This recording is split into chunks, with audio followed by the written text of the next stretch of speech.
Yo, welcome to Nerds of the Core podcast, episode 42. I am your host, the one and only, with my co-host here, Scorpion. And as always, we are here to bring you the AMVs, the anime, movies, and video games news that we've heard throughout the week. Bring it to your ears and bring it to your faces. And at the end of this episode, we will be doing a bracket for animes that we've both watched. And due to the request of a coworker, Shaw, thank you so much for requesting it. So we will be doing it. It's not going to be the full like anime list. Like this is going to be like a very small portion, because if we did a full tier list, it'd be all day. You know, Wouldn't be all day, but you could, out of all the animes that we've seen and put them in a tier list that you can remember off the top of your head. Though. that we can remember. But I mean, we would do research. We would be looking into them, starting from like the very beginning to like right now. I think it could go for a long time. Okay, but as always, let's get it on with some anime. What you got for me, Scorpion? We got a few things. So for starters, on anime, there's a North American esports organization that launched their first collab with Crunchyroll. One of their first anime anyway. It's a Haikyuu. Mhm. So they're including hoodies, t-shirts, jerseys, shorts, and custom designed water bottles. So these are esports that are collaborating with Crunchyroll. Crunchyroll. Mhm. Okay. So Crunchyroll themselves are like a sponsor for these esports. Yeah. Okay. Because at first I was like, how are they gonna? There's not a Haikyuu game. You know, there's not a volleyball game for It's it. just stuff for Prizes. their team. Yeah. Mhm. Okay, like merch and like specific stuff. Yeah. Oh, yeah. Okay. Okay. Now I get it. No. At first I was like, that would make no sense. How is esports? Like, what are they gonna do for like all kinds of things? But now it's just straight up Crunchyroll. Mm-hmm. Okay. now I get it. But it's Haikyuu mostly. Yeah. Yeah. Okay. Well, sports. You know, probably Blue Lock would be later, or some other sports thing. Mm. But that's dope. Yeah. You know, that's cool. Would you ever think you could last in esports? What do you mean? Like, put you in an esports tournament? No. You think you can do like at least round one? No. Not your like Injustice or like your Mortal No. Kombat skills. You don't think No. so? Some of it's crazy. Yeah. Yeah, I've seen like one mistake, it's over. Oh yeah. You know, Especially when you play with people that that cheat. it's not really cheating, but once they get you on especially fighting games, you hit the wall. That's it. Most of the time. Man, some of those esports like stories that I hear are just insane. Like Of like, one of them was like Cheaters. League of Legends. League League of Legends. League of Legends. There was a team who like released their like, how do I say it? They're like, God dang it! Stop saying that. Their skill, their map, their skills, Strategy? their strategy. Yes, thank you. That's the word I was trying to find. And they got fined like $200,000 or like $1 million for that. I was like, Jesus, that's crazy. It's like no joke. Yeah, there was one a while ago that happened that dang, I can't remember what game they were playing, but people were suspecting of the player cheating, and they went to go look at his computer and stuff, and he was like trying to close it, and he had like something set up on there for him. I think it was like auto aim or to be able to tell where the other team was, or something like that. But essentially they were essentially caught on, and like I said, some of the referee, whatever, the people that are there to monitor this stuff, they were like trying to look, and he was trying to like close the program, but no, he got caught. It's in those like top 10 videos type thing. So Oh, really? Like, yeah, I was like, ooh, dang. It's so good to watch though. Yeah, Those I was moments, like, ooh. It's like, dang, good. Like there was one I saw recently. I think it was for Tekken Mhm. esports, and a guy celebrated too early when he did like a special move, and you know those lasting moves could like really knock you out. Yeah. So he thought he'd won, but it was literally like the sliver of health, and the guy like kept going, and he beat him. It was like that's what happens. Don't celebrate too early. Yeah. You know. But yeah, moving on from that one, Delicious in Dungeon is having an exhibition coming to New York City. What kind? Mostly showing off like new art, like Oh. early stages of its development and stuff like that, Oh, okay. along with like photo ops, like with the monsters from the game course. and the food, like replicas and stuff like that. That's dope. But not only that, but the creator of the manga, it's also an exhibition for them as well. So it's not only showing off Delicious in Dungeon, but I wrote down the other work that they worked on. It's called the dragon school is on the top of the mountain. 7 Little Sons of the Dragon and Terrarium in Drawer. So those 3 mangas as well will be like displayed on there as well, like early concept and art just from that as well. Dope. So I thought that was pretty cool. Do you think they'll tease like anything in the future as well For like just for Delicious in Dungeon? It's not over, right? Isn't there still going on? it's still going, Yeah. but I mean, can't really tease anything if you've only watched the anime. There's still like stuff. I guess you're right. I guess I didn't think about that. But I mean, I it's, guess it's still going. I don't know what chapter they're on right now, but that's dope. Yeah. Do you read it? I can't remember if you read it or do you no, just watch it? It's not on. Just Shonen. Yeah, Got it. it's not the shonen. It's not shonen. That's cool. I always like when things or animes or creators do like pop-ups of like some kind of thing because that's like a different avenue for people to digest anime, you know? Yeah. That's cool to see. I mean, original artworks and things like that. Like we see people, other collectors collecting like cells Yes. of like a specific show or something. It's like that's one of the cool things. I mean, I have one from Age of Ultron, you know. I think mine's about Thor, if I remember correctly. Would you go? I'd go. It's pretty cool. Would you Just go like- dressed up as a No. toad? as them and the, Yeah, when they put the things on. be a lot of work to do, but yeah, probably that. You could be a good senshi. Crazy. I have to grow a beard. Senshi, but your attitude is Linus. Insane. I don't want to eat monsters. He does it because he needs to. It's not a sustenance. It's just a curiosity. It's like, Like we can kill it, but can we eat it? Laid Back Camp. It's actually getting a 10th anniversary music festival for next year. 10 years? Yeah, I was like, huh? That's crazy. I feel like you just saw it. Yeah, I discovered it last year, I think. That's so crazy. Yeah, it came out in 2015. Whoa. Yeah. That's crazy. But yeah, so the event will be looking back at the history of both the anime and the manga, and they'll have which will be through music and video. Oh, dope. So Like another avenue for people to yeah. like hey, you like this one, here it is, Mhm. as a concert / event, you know, just trying out things, watching, seeing, put together, whatever. Mhm. That's cool. Yeah, I was like, oh dang, that's Where is it? They didn't say Yes. they didn't say Okay. where, but they just announced it. Oh, It's gotcha. for next year. The next year's their tenure. It just got announced, but nothing like guests or anything like that has been confirmed. But Mm-hmm. the event is like officially announced for next year. But they yet to discuss like who's gonna be there. See, that one you can dress up. That'd be cool if it was also like at a campground, like you get to like do the things that they did in the show, and I think mean, that'd be pretty dope. That'd be Too. pretty dope. Festival wise, Yeah. Pull a screen or whatever. Like do a weekend where like you can check out a spot and like literally set up camp Mhm. and like just chill out. Like that's what it was all about. You know, do a hike, whatever. I think it'd be pretty cool. Also, that anime was based in like real places, right? Yeah, So like you can choose one of their places the that they few went places that to. they've gone. Yeah, because it's in Japan. Am I good at what I do? I'm good at what I do. What can I say? Madoka Magica. Yes. You're familiar with it, right? Yeah. Oh, I watched it. I haven't watched it, but I thought it was really Crazy. yeah. Apparently, it's releasing 2 of their recap films as 11 episodes on TV, like as a TV series. Oh, okay. But it's essentially to refresh viewers for the upcoming film Oh. called Rising. didn't There's know a whole that. beginning thing. Uh-huh. I couldn't read it. Yeah.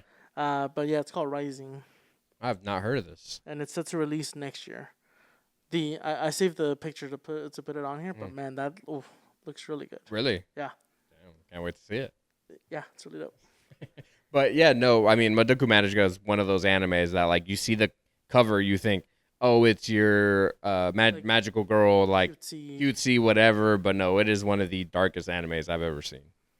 It's like you just can't be. I mean, anime is one of those things that it don't judge a book by its cover because it Yeah, probably could 'cause be it one of the cannot- things. I mean, One Piece is another one. It's like so colorful and so happy. Yeah, But, but you don't have people's like heads underlining. being blown off. oh, okay, then Full Metal Alchemist. Yeah. Yeah, like that's another one, and so forth and so on. Like, I wouldn't even say it's comparing Full Metal like the cover like in general to Yeah. like Madoka. You can't really compare the two. no. 'Cause you It's like can't. this one you automatically Made in assume. Abyss. See, that one's There a. you go. It's like, oh, these 2 little kids are gonna be exploring, and then they're over here being. There's that newest one that my coworker Nene recommended. It's the newest one. He has like a little squid. It's the little kid. Oh, I know which one you're That talking one is about. I brand just don't know new. the name. Yeah, I haven't seen it, but it's brand new. Yeah, he murders a bunch of children. That little squid? No, the person who that Oh, is. I didn't know that. Spoiler. Yeah, I don't know either.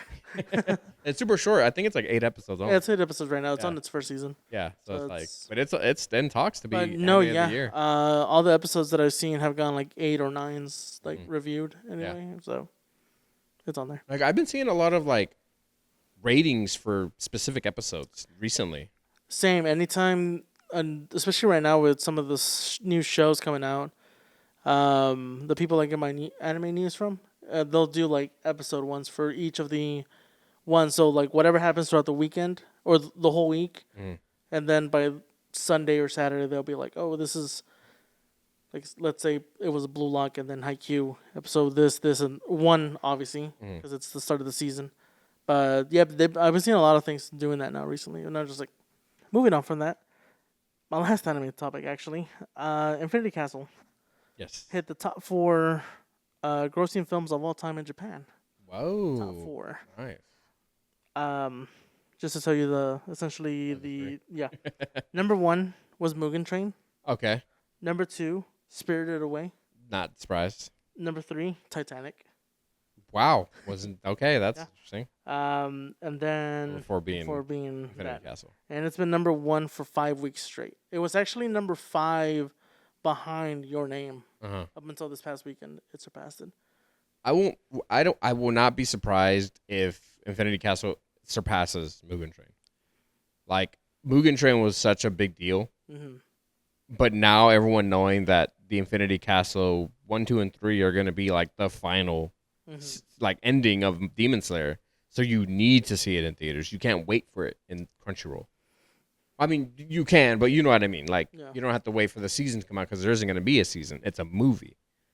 And why not watch it on the best way possible in theaters? Why did it need to wait? Because I read it. Okay, purist over here. I meant like, you know what I mean. Yeah. Like, do you think that these 3 movies are going to surpass Mugen Train? Essentially be 1, 2, and 3? I mean, maybe. Because I also saw that with this one, Infinity Castle hit its goal 4 days? in 3 days, I think it was. 3 days. But Mugen Train, so like the 5 weeks that it's been out, it surpassing opening for Mugen Train anyway. But Mugen Train had done it like in the week. Yeah. And well, this one, it took it 5 weeks to even hit Mugen Train. And they're still like way behind from the listings. I wonder why Mugen Train like blew up that much. I honestly don't know. It could It be being popular too. It I mean, could it still be is. the fact that it was after season 1, so we were hyped, and it came out not long after the season dropped. I think it was like a few months, or even the next summer after. Where this one, I feel like we've had to wait a minute. Yeah. You know, for the movie to actually come out. So it's like, Because they announced it, what, last year? Yeah. Or something like that. It hasn't dropped in America yet, so we haven't seen the worldwide numbers. So we'll see Sure. what that does. Right. And It's not topping what's number 1 right now worldwide. Yeah, Mugen Train. Oh, Nesha 2. No, yeah, right. It's crazy. But yeah, that was my last one. That's all I got. I have another one, but that's more in the later. Between Yeah. into the okay. into the Spideyverse. Now, one of my next topics for anime is that Hunter x Hunter is back. Yeah, after 8 months. 8 months. Yeah, there was an 8-month hiatus because Yoshiro Tagashi has health issues. I mean, if you've heard anything about Hunter x Hunter and his creator, it's the fact that he's always had health issues. He's had them all kinds. I think it was like eyes, internal, hands. Like he has all kinds of health issues. And I mean, the man himself even made, I think, 3 or 4 endings to Hunter x Hunter. Well, people know an ending at least, or have some sort of like closure. But he's still working, and he released like picture of the pages he's working on for the next chapter, and he's like committing himself to continue his creation of Hunter x Hunter. Because I mean, Hunter x Hunter is one of my favorites of all time. If it's not One Piece, it's Hunter x Hunter. So, and I'm just happy to continue.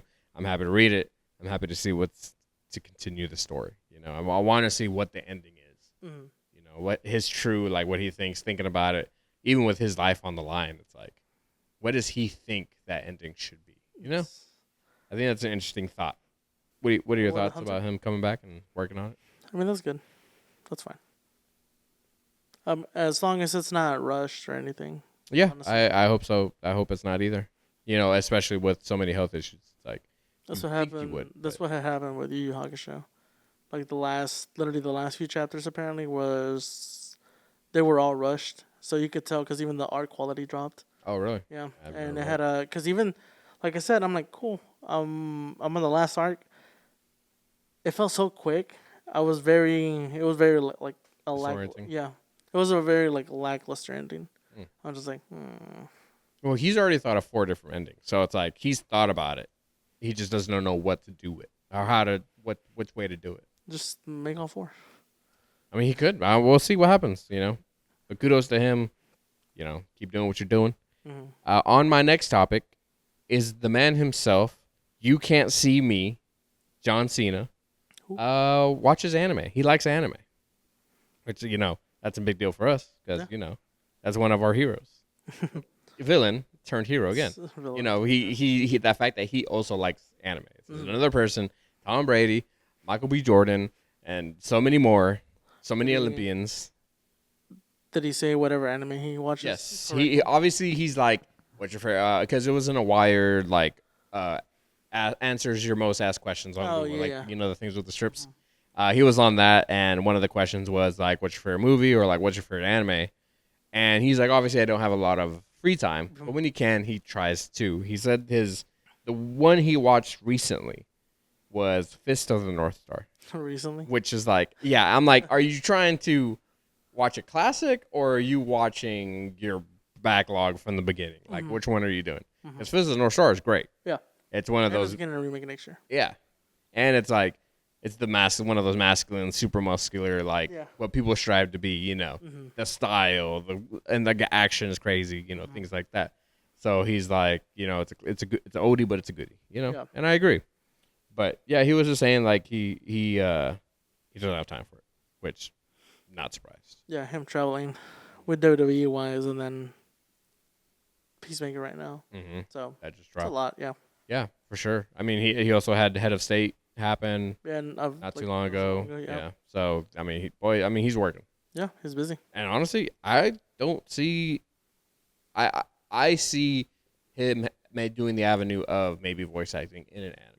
I can probably see him doing that because he's been a voice for something, right?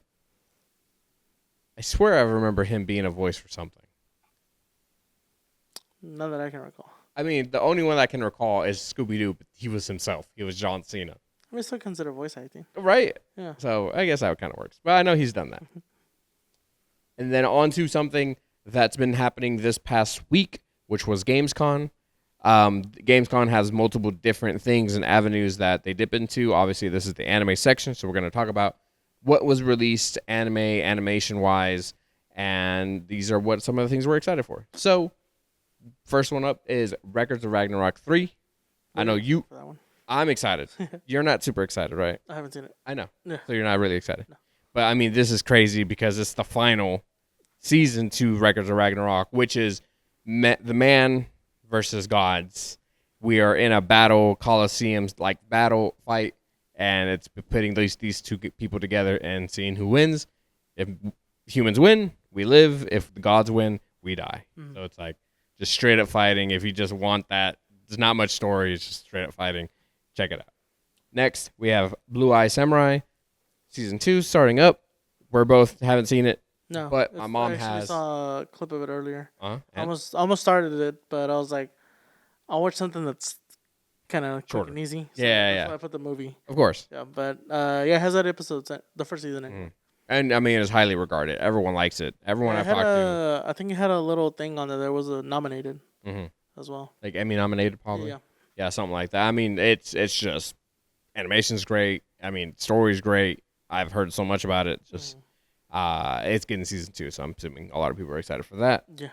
DMC 2, Devil May Cry 2 is coming. Virgil is now like the main guy instead of the White Rabbit, and I'm super excited. I'm so happy because like we're gonna hear music, we're gonna see some Devil Trigger, we're gonna see brother going at it. Like, I'm so excited. And it makes me want to get the tattoo of Rebellion for Dante's sword on my arm and tell my brother, hey, you got to get Yamato. You got to get the other sword. So when we fight, we can just like punch each other with those arms. Yeah, but he's not as cool. He doesn't give off that aura. My brother or Yamato? Virgil. Yeah. Virgil gives off aura. Yeah, Virgil does. Yeah. Oh, not my brother. Hey. You can give him Nero sword. No. Yeah. My next one is Sakamoto Days mid-season trailer. Had a mid-season. What do you think about this season so far? Pretty good. I really liked it. Right? I'm really liking it. Yeah. I think it's way better than season 1. Yeah, animation. Animation has been a little bit better. Because remember when season 1, it was like everyone was bashing on it. Yeah. You know, because I think people were comparing it to Solo Leveling at the time. Everyone's comparing everything to Solo. Agreed. But now I haven't heard anyone talk about Sakamoto Days. Really. Sakamoto Days or Solo? Sakamoto Days. Okay. Yeah, I haven't heard anyone talk about this recent season. You know, so suck it. but this season's actually also been crazier. Yeah. These feats that have been happening in the season are like insane. It's like no human should be able to be doing what they're doing. Season 1 was way more grounded. This one is not grounded at all. Yeah, they let heading loose. into the cooler people, I guess. I don't know. Next, we saw Chainsaw Man, the Rize arc movie trailer. Yeah, he's loving 2 women now. Yeah. Kaiju battles. Kaiju battles? Yeah. Oh, that's coming? Yeah. Yeah, no. You saw it. I didn't see kaiju. Yeah, they're like, it's the size of kaiju. Oh, no, I don't remember that. No, I just remember the bomb devil just like blowing everything up with so many explosions. Makima being there. But me knowing, about Makima, it's going to be a crazy ride for sure. Yeah. I hope it's not a bad ending. Like, I hope it doesn't just like wait for the season to come out. Like, hope it gives us some kind of like closure. Hopefully. Because it calls it the arc. So I'm assuming it's the arc, right? Yeah. Because that's what I'm assuming you would want. Yeah, assuming. Mm-hmm. What do you want to come out of this movie? Nothing. Just what happened on the manga. Okay. I'm not expecting hopefully nothing too crazy. The next one we saw that was it was really, really short, but did catch both of our attention. It's called Let's Play. Oh, Let's Play. It was that lady who's a gamer who's just like, I guess has 3 men in her life, and she's like, life is like a game, and I'm the main character. It was like a slice of life. Oh, okay, it was super, super short. I was like, what are you talking about? Super, super short. Yeah. But like, it looked pretty. Yeah, it did. And it also gave me those Watakoi vibes as well. Which is it's hard to find love as an otaku. But an otaku is a fan of anime, and which is your life. Next, I thought a funny one that was coming out is that Tojima wants to be a Kamen Rider. Oh, yeah. I think you told me about that before. Yeah, a while ago. I think I saw it. Yeah. And you heard about it, and now we saw a trailer for it. And it's a guy who wanted to be a superhero, loses his job, obviously becomes a dope. You can't do what you got to, you got to do what you got to do. You got to work at stuff you hate. But, in the back of his mind, he always wanted to be a Kamen Rider, which is like, would you compare it to America? I mean, Power Ranger? Yeah, Power Ranger. And he just puts on a toy mask and fights crime one time, and I'm assuming he takes that and goes with it. Goes with it? I'm assuming. Right? That's going to be wild. That's going to be crazy. Because I'm assuming it's going to get real. Well, I mean, he's probably going to see something happening. He's going to see some kind of deal happening. And things are going to go sideways. But I'm excited. Yeah, I'm excited. And one of the crazier ones we saw was Splinter Cell Death Watch. Yeah. That was out of nowhere. Yeah. If you know Splinter Cell from back in the day, Sam Fisher, that's him. It's old man Sam Fisher, right? Sam Fisher? Well, yeah, it's Sam Fisher. Okay. He wasn't old in the games. Yeah, but now this is old man Sam Fisher. Fisher. Sam Fisher. The freaking night the vision coming on. Yeah. It was really cool. Mm-hmm. That gave me like Mission Impossible, John Wick vibes because I don't know what's going on. Oh, it was the creator from John Wick. Yeah. Was it? Producer Or director or something, but like the person who works on John Wick is working on this. So right off the bat, like you get straight action. It's just like, yes. And I'm like, where's my remake of Blacklist? Right? I mean, there hasn't been a Splinter Cell game since Blacklist. Yeah. Blacklist, which is The only time you insane. actually saw him after that was Easter egg. no, it was a DLC for one either Wildlands or Breaking Point. I think it was Wildlands. Ghost Recon. Yeah. But that was the last time you see him, and he even mentions Snake in that one. He's like old soldiers like us can't go on or something like that. But that is one of the big things that a bunch of the big animation, like world things that just got trailers for and things like that. Check them out if you're excited. Give it a watch. And a lot of things are coming for anime and animation. It's really cool. But on to movie topics. You said you had one that tiered the thing? No? Okay, straight to movie topics. I only have one. Okay. Shin Godzilla. What about Shin Godzilla? That is my thing. Earned $2.5 million over its opening weekend, showing that Godzilla is still the king. Oh, really? Yeah. That's what the thing said. I mean, 2 million is like compared to some other stuff is like not crazy, but it's like, it's 10. Is it 10 years as well? I think so. I think so. I want to say 10 years. I think that's why this is happening. You just said it's your thing and you don't remember. I said 10 years. I think it's 10 years. Okay, correct me if I'm wrong. But yeah, it came back out. Apparently, it's gonna have another theatrical release. It's gonna have a black and white version. I checked out the trailer. It just doesn't feel like it really meant it to be black and white. Or minus one, like, it feels like it. Like it feels like it could have been one or the other.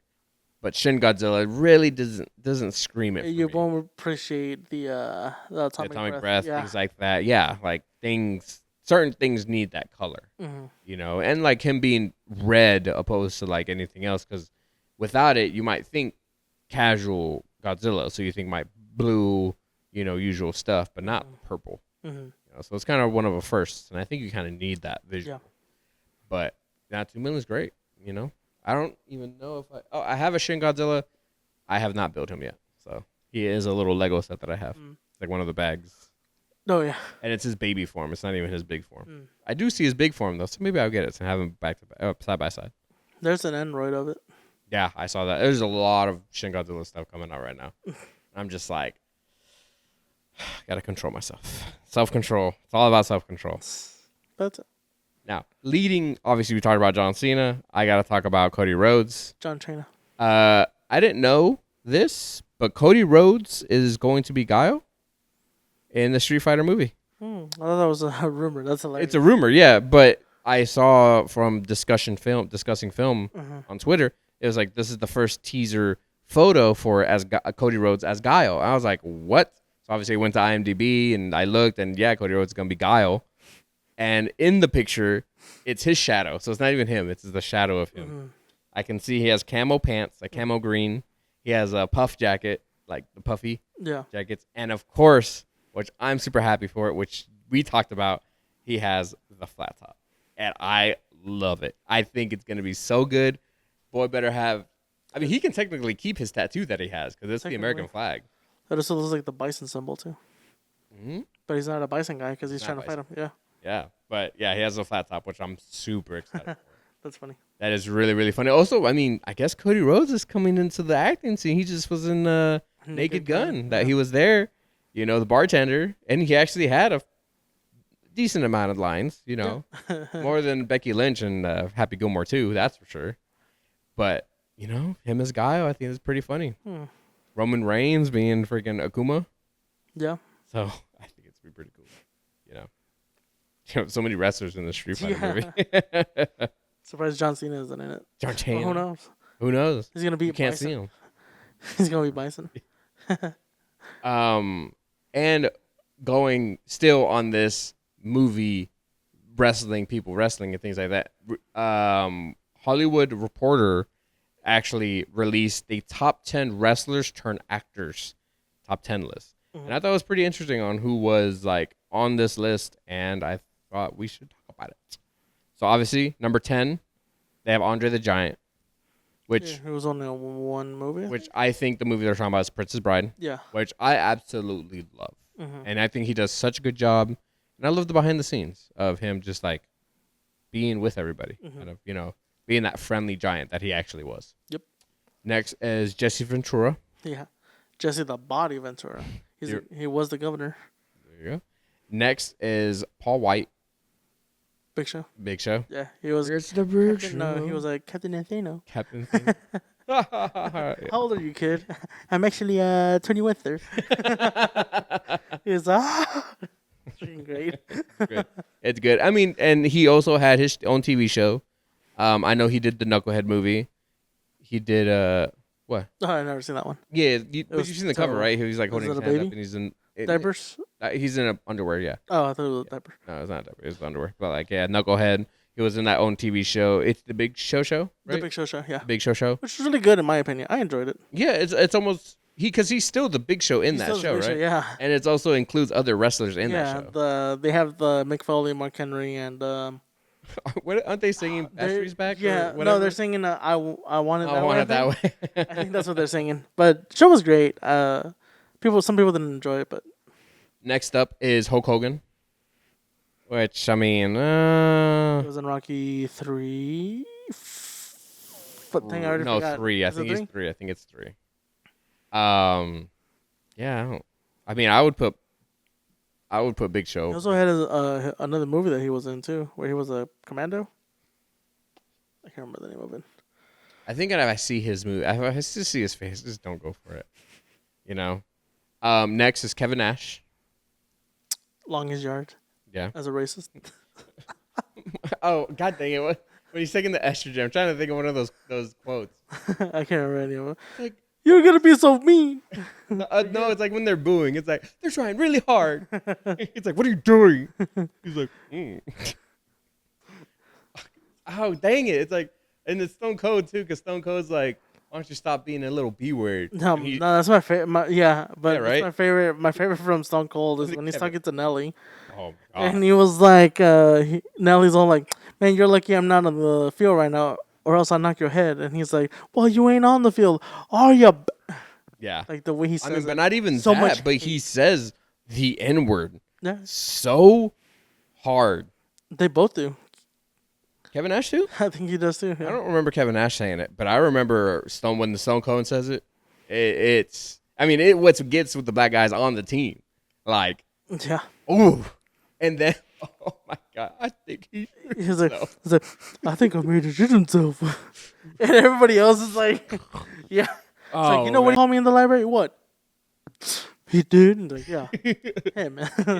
Such a good movie. Really, really good. It's really, really good. It's Brucey time. Sad.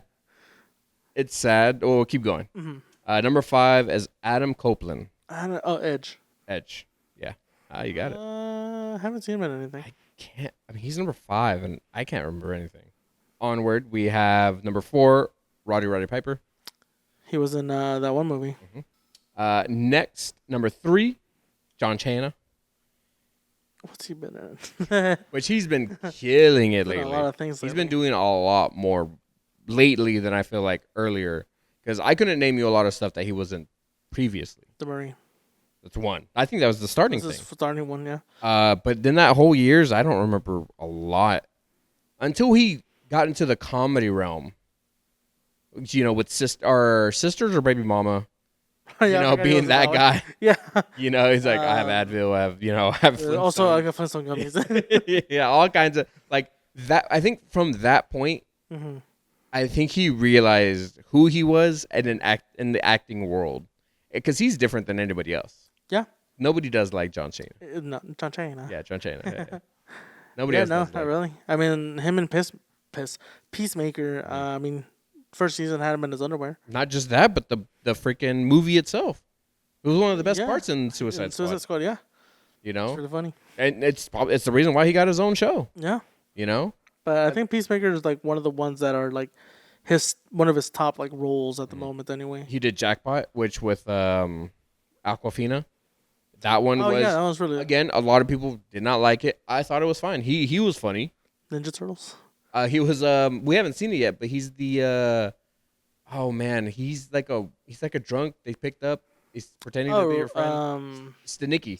I think I watched that one. Yeah. Oh, you watched it? Yeah, I Yeah. did. He was Stanicky. Like he's literally hitting all these things, and I love it. And the fact that he's willing to do movies like that, it's like you said, he understands I guess what he's good at. Mhm. But He's found his niche, yeah, and he is making people laugh forever. yeah, That's great. I love him. yeah. He's very genuine. Number 2, top 100, top wrestlers turned actors Mm-hmm. is Dwayne The Rock Johnson, Of course. which he's been in. He's been the same thing, copy and paste every single time. Are you trying to think of his stuff? Rampage. I think I already said that. Yeah, Rampage, Walking Tall, What's that one? One Down, Oh, San Tooth Andreas. Fairy, Gridiron Gang was really good though. Gridiron Gang. You know those when I feel like he was Early movies is what he's the strongest acting wise because he was trying to act.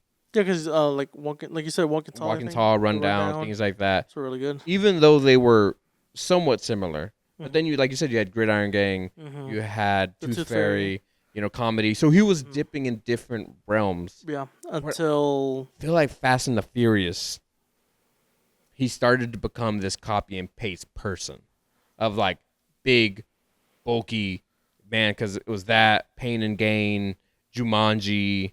Jumanji was a little bit of comedy, but also he the was fact still that that Jumanji- guy. from there, and I think he was like almost. Someone was like, he wears the same thing almost. And every Journey other of the movies Center, too. Journey of the Center of the Earth, I think, is the other one. Second one, yeah. Yeah, the second one. 'Cause Brendan Fraser was in the first one. Yes, but in the second one, they literally are like copy and paste. They look the Mhm. same. And then you had Hobbs and Shaw, and then you have, I think Moana was the first time he like dipped out of something, but he was still like a big burly guy because it's Yeah. animated. And now he's gonna be Maui in the live action, but now he's coming Oh. up with his newest one, Don't forget Black Adam. Black Adam. Tank Same thing. Tank the whole universe. Can't lose. Couldn't Yeah. be a villain. And over here, John Cena getting killed. Yeah. It's like All the time. it's Shot like, it ain't straight that in the hard. face. Yeah. And lived. And lived, and then he got his own show. Look at that. So great. Yeah. But now he has his newest one. I think it was like Smashing. Oh, the Smash Machine Smash Machine. or Smashing Machine, Smashing Machine. I think it's Smashing Machine. something like that. Yeah. When he's playing Mike Kerr. Yeah. As a UFC fighter. That one I'm so excited to finally see The Rock act. Mm-hmm. And really like get into it. I just feel like he hasn't. Every time if I see The Rock, I'm not that excited. Right. The last time I was excited for The Rock was Black Adam when he was announced as Black Adam because I was excited for like what it was going to do, and then I nothing happened. just stopped caring. I just became the same guy over and over. There's no excitement for it. And then number 1 is the man, is the animal, is Dave Bautista, Dave Bautista. which so earned. I'm sad that Steve Austin ain't into this. Because, like I said, Longest Yard is probably one of the best. That's better than, Hulk Hogan. Kevin Nash and Steve Austin should be like side by side, honestly. But Dave Bautista is number 1. Mhm. Agree? Disagree? Yeah. I mean, I feel like I haven't seen him in a lot of movies though. I mean, I saw him in Legend of the Iron Fist. I saw him in My Spy. I saw him in all the Guardians of the Galaxies plus the yeah. Avengers. I forget his- And then he's dang, I was off the top of my head. I'm trying to think of another one. He did. Oh my gosh, now I'm blanking. Glass Onion. Oh, Glass Onion. He did Glass Onion. He did. Stuber. Oh yeah, Stuber. See, do you know? I haven't seen those. I saw Glass Onion. I haven't seen Stuber. Because I showed you Glass Onion. Yeah. But yeah, Stuber, comedy. I mean, he dips in everything, and he's gotten emotional. Yeah. Like he's really delved down and truly given us like the acting. Mm-hmm. Like comedy, it's good, make us laugh. That's it. But when you can dip into those other avenues, that really stretching your like acting prowess, it's like that's truly you have become an actor in my mind. So Dave Bautista's definitely done that, and he deserves the number 1 spot. Do you agree? Yeah. Yeah. It's not just like money. It's like, have you put in the work to be the art that it is? Mm-hmm. And he's done it. Yeah. Done it. Can't wait to see more of what Dave Bautista ends up doing. The next movie topic that I have is interesting, and I wanted your opinion on this. So a new show just dropped, Alien Earth. You know about it. You kind of know it exists. You don't know. You just don't know. Watch it. You don't know anything about Alien, right? But I'm gonna let you know something. There is a ship. It's a deep space vessel, for exploration. Mm-hmm. Okay, it's called the Maginaut or Magnauts, I don't know how to say it exactly, that found xenomorphs, that found like specimens. But it's 5 years before Michael Fassbender's character in Prometheus ends up doing his experiments, because his character was a tease that he was the creator of xenomorphs. Mm-hmm. So my question to you, and so with Alien Earth finding these guys before he did his experiments on creating them, almost denounces him. Does that make sense? They found xenomorphs before the experiments of creating xenomorphs even happened. So what that means is that Alien Earth removes this idea that he created them. Mm-hmm. So my question to you is, how do you feel that they've created a show that removes a pre-existing idea, but the show is also part of the main timeline, like so is Prometheus? Do you think that's a smart move, or do you think they should try to refix it and try to make it work? Because it was an interesting idea Mm-hmm. of them being created by synths, you know? So what do you think? I don't know. You don't know? No. Because it's a show, right? Earth. Yes, it's a show. I mean, I wouldn't mind if they did an explanation, and that if they do it next season 2, if they give you an explanation on that one a little bit more. Like, hey, this is why this is here, but the stuff from that movie still kind of counts. It's just that at that point, it's more like, where's it going to be fitting at this point? Because it's a major thing, isn't it, in Prometheus, for you to find out about that? Thing. It's a huge thing. Like, it's the biggest deal, because it's essentially, we have no idea who, what, when, why, and how. Like, we don't know really anything about xenomorphs. And that was the movie that gave us finally some kind of backstory to their creation. And then same thing with Covenant and things like that. Like, they were like planting seeds for like this huge, I don't know about huge, but definitely like giving us backstory to the creation of these creatures. Like almost the perfect specimen, the perfect being in the universe. And then these people end up finding it, and it's like, oh, so they've already existed prior to their creation. So now it's like almost completely, it's like they're rewriting. But the ones that they found 5 years later, wouldn't it be the same ones? They found them 5 years earlier. 5 years earlier from Prometheus? Yes. Right? It's weird. Space works different. But I just, it's the whole, we talked about timelines recently. Oh yeah, with like Kevin Feige's the whole Marvel thing. You know, how like there is a sacred timeline, you know, and then Alien Earth is like, oh, we have a date, we have things, information. This is where Alien Earth goes. But then you're rewriting something that's not correlated to this thing. So you're like picking and choosing what you want to make canon. It's an alternate universe. Right. So now you're starting to play with this idea of like alternates and like things like that. So I'm like, are you doing the whole James Gunn thing where you're picking and choosing what was and what isn't canon? But it's like when you start doing that, but connecting it to this main universe, it's like, well, now you gotta like really make sure people understand what's happening, especially people who have like either binged it or what, you know? Like Alien vs. Predator is a spinoff. Correct. It was never canon. It's not, you know. It's just there. It's its own thing. It's like, what would happen if Aliens versus Predators gives me what I want? Now, this new movie for Predator Badlands has Weyland Yutani in the movie. Who's that? That's the Alien company. That's the main company that handles like all that kind of stuff. So now that they're in a Predator standalone movie means now that the Weylands are a part of the Predator universe, which now means that the aliens are also a part of the main Predator universe. So now we have them fully connected as canon. So you just, and when you get multiple, it gets messy. It's getting messy, and I don't like a mess. You just have to suspend the belief of reality. I have to suspend enough to understand what's happening. Yeah. And like what's canon, what's connected. You have to turn your brain off. because there's so many, even in Alien Romulus, there's so many callbacks and so many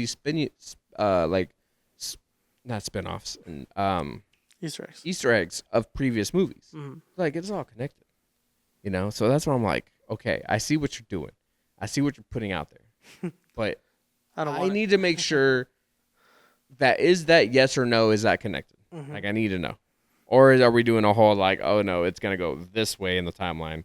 It's not this. It's not like this. She's talking like this, you know. I need to know. You know, I need to know. I need to know. The words of the day, you know.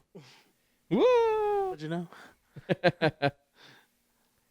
My next movie topic, Zach Krieger, which you know as the director of Weapons, and who is Wait, just because you know? which is also, I saw his face and I was like, whoa, I didn't realize that was him. Yeah, That's crazy. Told you, it freaking threw me off for a loop because someone's like, yeah, he the director for Barbarian and Weapons. He used to be in the Wait, just because you know. He was one of the co-founders, and I was like, no way. It's hilarious. Looked it up. It's like, yeah. Funny. It's one of those things that some of the best comedians are some of the craziest people. Yeah. Jordan Peele being the one I'm talking about. You know, but who is also going to be the director, as you know, your favorite series of all time, Resident Evil. Yeah. And you're excited? I mean, I'm always excited. I just hope it's good. The last one wasn't. Yeah. And the show was okay because we knew that it wasn't Resident Evil. Yeah. It was like Resident Evil, but it's like an alternate timeline thing. It's named Resident Evil. It's not Resident Evil. Mm-hmm. You know. But some news came out about him talking about the movie. Mm-hmm. So I thought it was pretty interesting. He said that we've heard before that he said it was going to be honoring the games. Correct. Makes me happy. Mm-hmm. Because he probably played them. He knows them. He knows the story. Right. And then he says also that the movie is going to rip. Even more excited. Because Weapons was good, in my opinion. I know you didn't like it. And then I haven't seen Barbarian, but I know it gets crazy. Yeah. So, funny thing you say Barbarian, because apparently when I was watching Gamescom, I think it was, today, and they were talking about the monster, and they're like, you know, you get this monster-looking, barbarian-looking thing, and I was like, I haven't seen Barbarian, so I don't know what they're talking I about. started it, haven't finished it. What is it? Or go on. I mean, two people end up getting an Airbnb at the same time, and then It's a modern thing. Yeah. Modern time. Yeah. Okay. Yeah. It was like some woman gets to a house. She's trying to get the key open. She's like at the door, and then another guy, I think it's Bill Skarsgård, and he opens the door, and he's like, "Hey, what are you doing? I've rented out this place." He's like, "No, I got the dates. Here's my confirmation." And she goes in, and they try to figure it out. That's as far as I got. I didn't get further than that. Okay. You know, but I know there's a basement because the cover of the movie is like her at the door, and there's a basement, there's stairs. So there's something down there. Lisa Trevor. But he says that he doesn't want to have any original characters in his movie. Yeah, like Alice. Yes. No. Like none of the original characters, like any of the game original characters. He says that it is to be obedient to the lore of the games, but it's going to be a different story. So I'm like, okay. Now he does say this, and then it makes me think, okay, he's just, again, it's going to be named Resident Evil, but it's not going to be touching any of that, like specific character stories. So at that point, I mean, it's almost like he's making his own Resident Evil story line. It's Outbreak. I don't know what that is. Resident Evil Outbreak Files, which is Alyssa Ashcroft, where she comes from. It's not main characters like from the series. They're just straight up random people from the city trying to survive. But you still have the effects of what happened at Raccoon City. Exactly. So I could honestly see that. Yeah, because he says, I'm not going to tell Leon's story. Yeah. Because Leon's story is told in the games. Correct. Right? Makes sense. Totally understand. Fans already have that. Fans can experience that story by going over there. Yes. So him saying that, it makes me think, okay, so you're going to honor the lore, so that means you're going to know the stuff story-wise. Like the bombing, or maybe even village stuff. Like, I don't even know how deep he's going to go. Mm-hmm. Or what time frame is going to take place. What he's saying, he's getting a brand new character. Probably a brand new everybody. Ethan. And it's just going to, yeah, exactly. I was thinking exactly Ethan. Like, Ethan was a brand new, out of nowhere, Louisiana, mold like all these brand new elements to this world. And with Biohazard, you really didn't get any of the old characters up None until the end. to the end. Yeah, exactly. But other than that, it was like you got hints and hints and clues about like, oh, obviously in the Arclay Mountain incident, the T-virus and stuff like that. There is still similar stuff happening that happened in the previous games, but up until you beat the game, or like even just playing, reading notes and stuff, you do connect things from like past games and stuff like that. And it's like, oh, so it's like new characters and everything, new story going on, but it's still technically the same story, just different place, different setting, new virus. How it's always been in every game. It's always an evolution of the T-virus or whatever, the progenitor virus. Yeah, and it's like even Ethan is faceless. Like we don't know what he looks like. Yeah, Faceless. Game played in first person. Mm-hmm. So like Resident Evil 7 was definitely a change into the entire like the way Resident Evil was played and perceived, and it's one of the like most liked games. Like nobody hates Resident Evil 7. None that I heard of. It's not the least favorite one. There's like I think 5 or 6 is the most hated.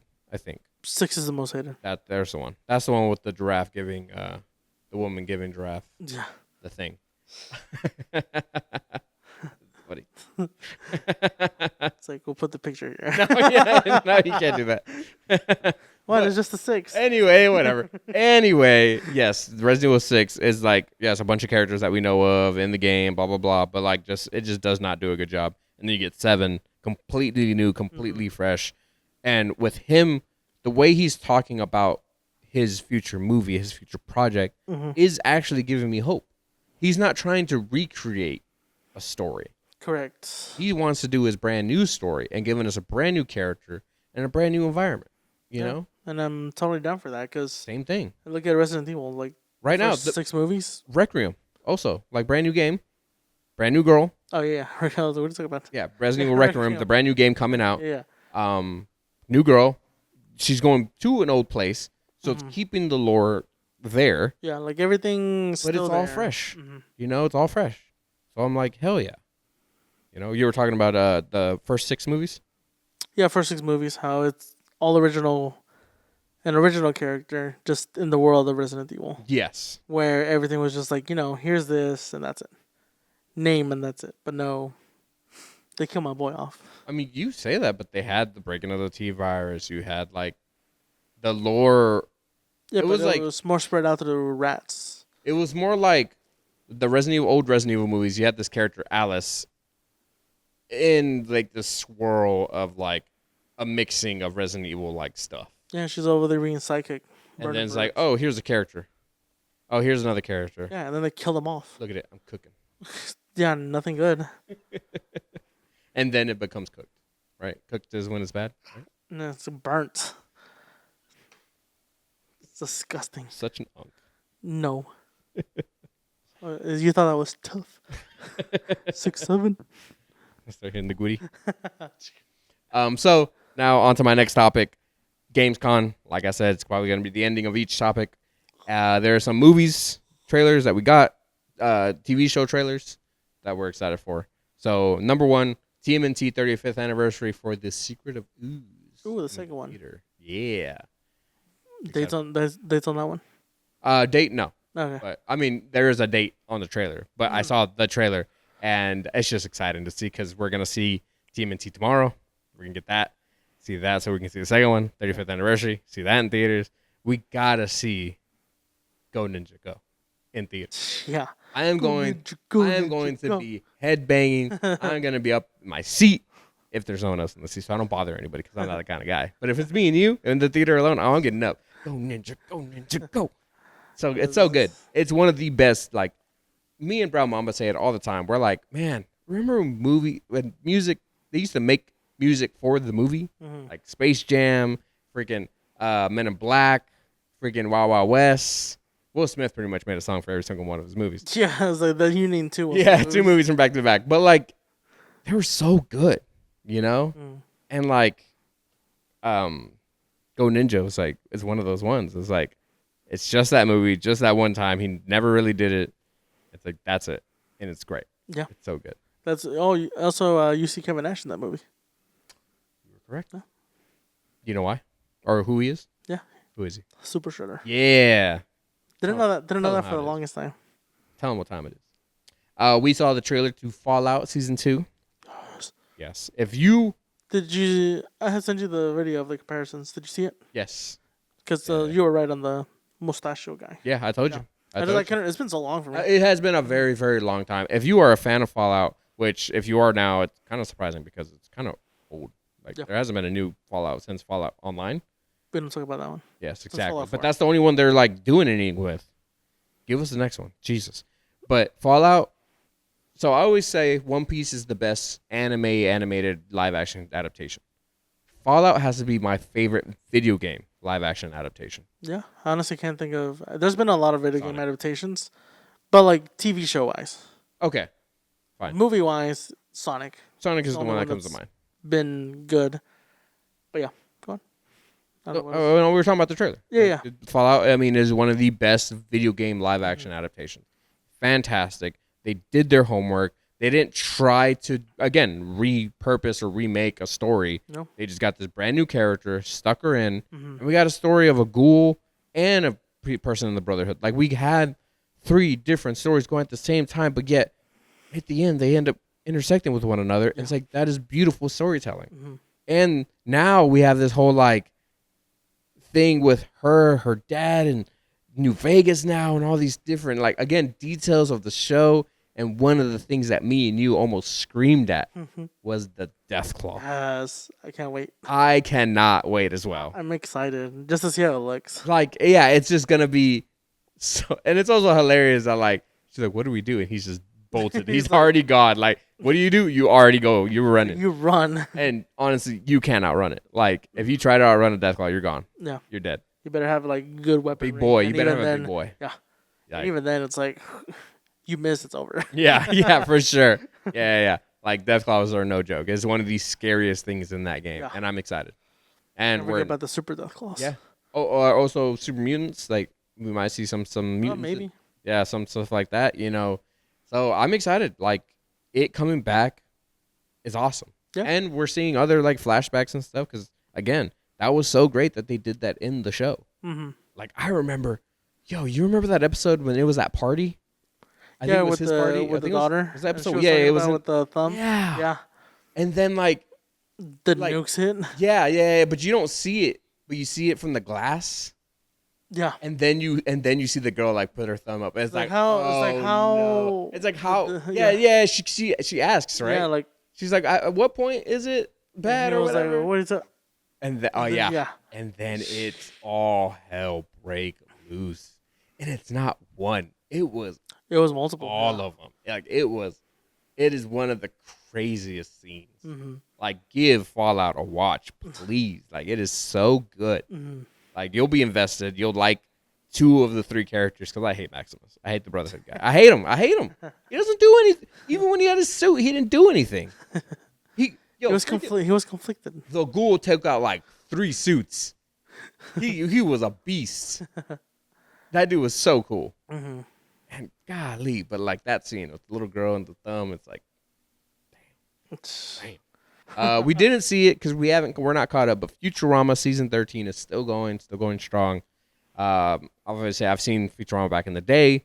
The fact it's still going, kudos to them. And then lastly, I did also put down Good Boy with the dog. Mm. Do you have thoughts about Good Boy? No. I'm No? not gonna watch it. Why not? It didn't really pique my interest. Why not? Hmm. Why not? Why? I don't know. It just really didn't like. It didn't entice me to be intrigued. Okay. Well, the premise of the movie is that a dog is from the perspective of the dog who's protecting his owners from some sort of spiritual being, ghosts, poltergeist, whatever. It's literally courage. It's literally courage, but the dog doesn't say anything. Like, we're literally just watching the dog go at it. It's a smaller film. It's a short film person. Yeah, It's not a Shudder. mainstream. Shudder. It's Shudder movie being put in theaters, and I think it has potential. Definitely has the potential. It's definitely new. So I don't think it's ever been seen from the dog. It scares my wife because anything dog related, if they kill this dog. It's good until they kill the dog in the movie. Exactly. Like, that's what I'm saying. That's what's going to happen. It's not going to. People gotta understand that happens to everyone. Comes for all of us. Yeah, it's like I saw someone talking about how kids these days watching Disney movies. It's like the villains don't die now. It's more like they're misunderstood. It's like no, they need to understand that death is a thing. Watch the end of Tarzan. Yeah, because they were talking about how obviously movie deaths and Disney movies are villains, but like Ursula getting punctured. Mhm. Obviously, I think the most prominent one is Clayton from Tarzan, where he's just like, and you see a shadow. But yeah, they were talking about. I mean, Hades gets taken down to hell.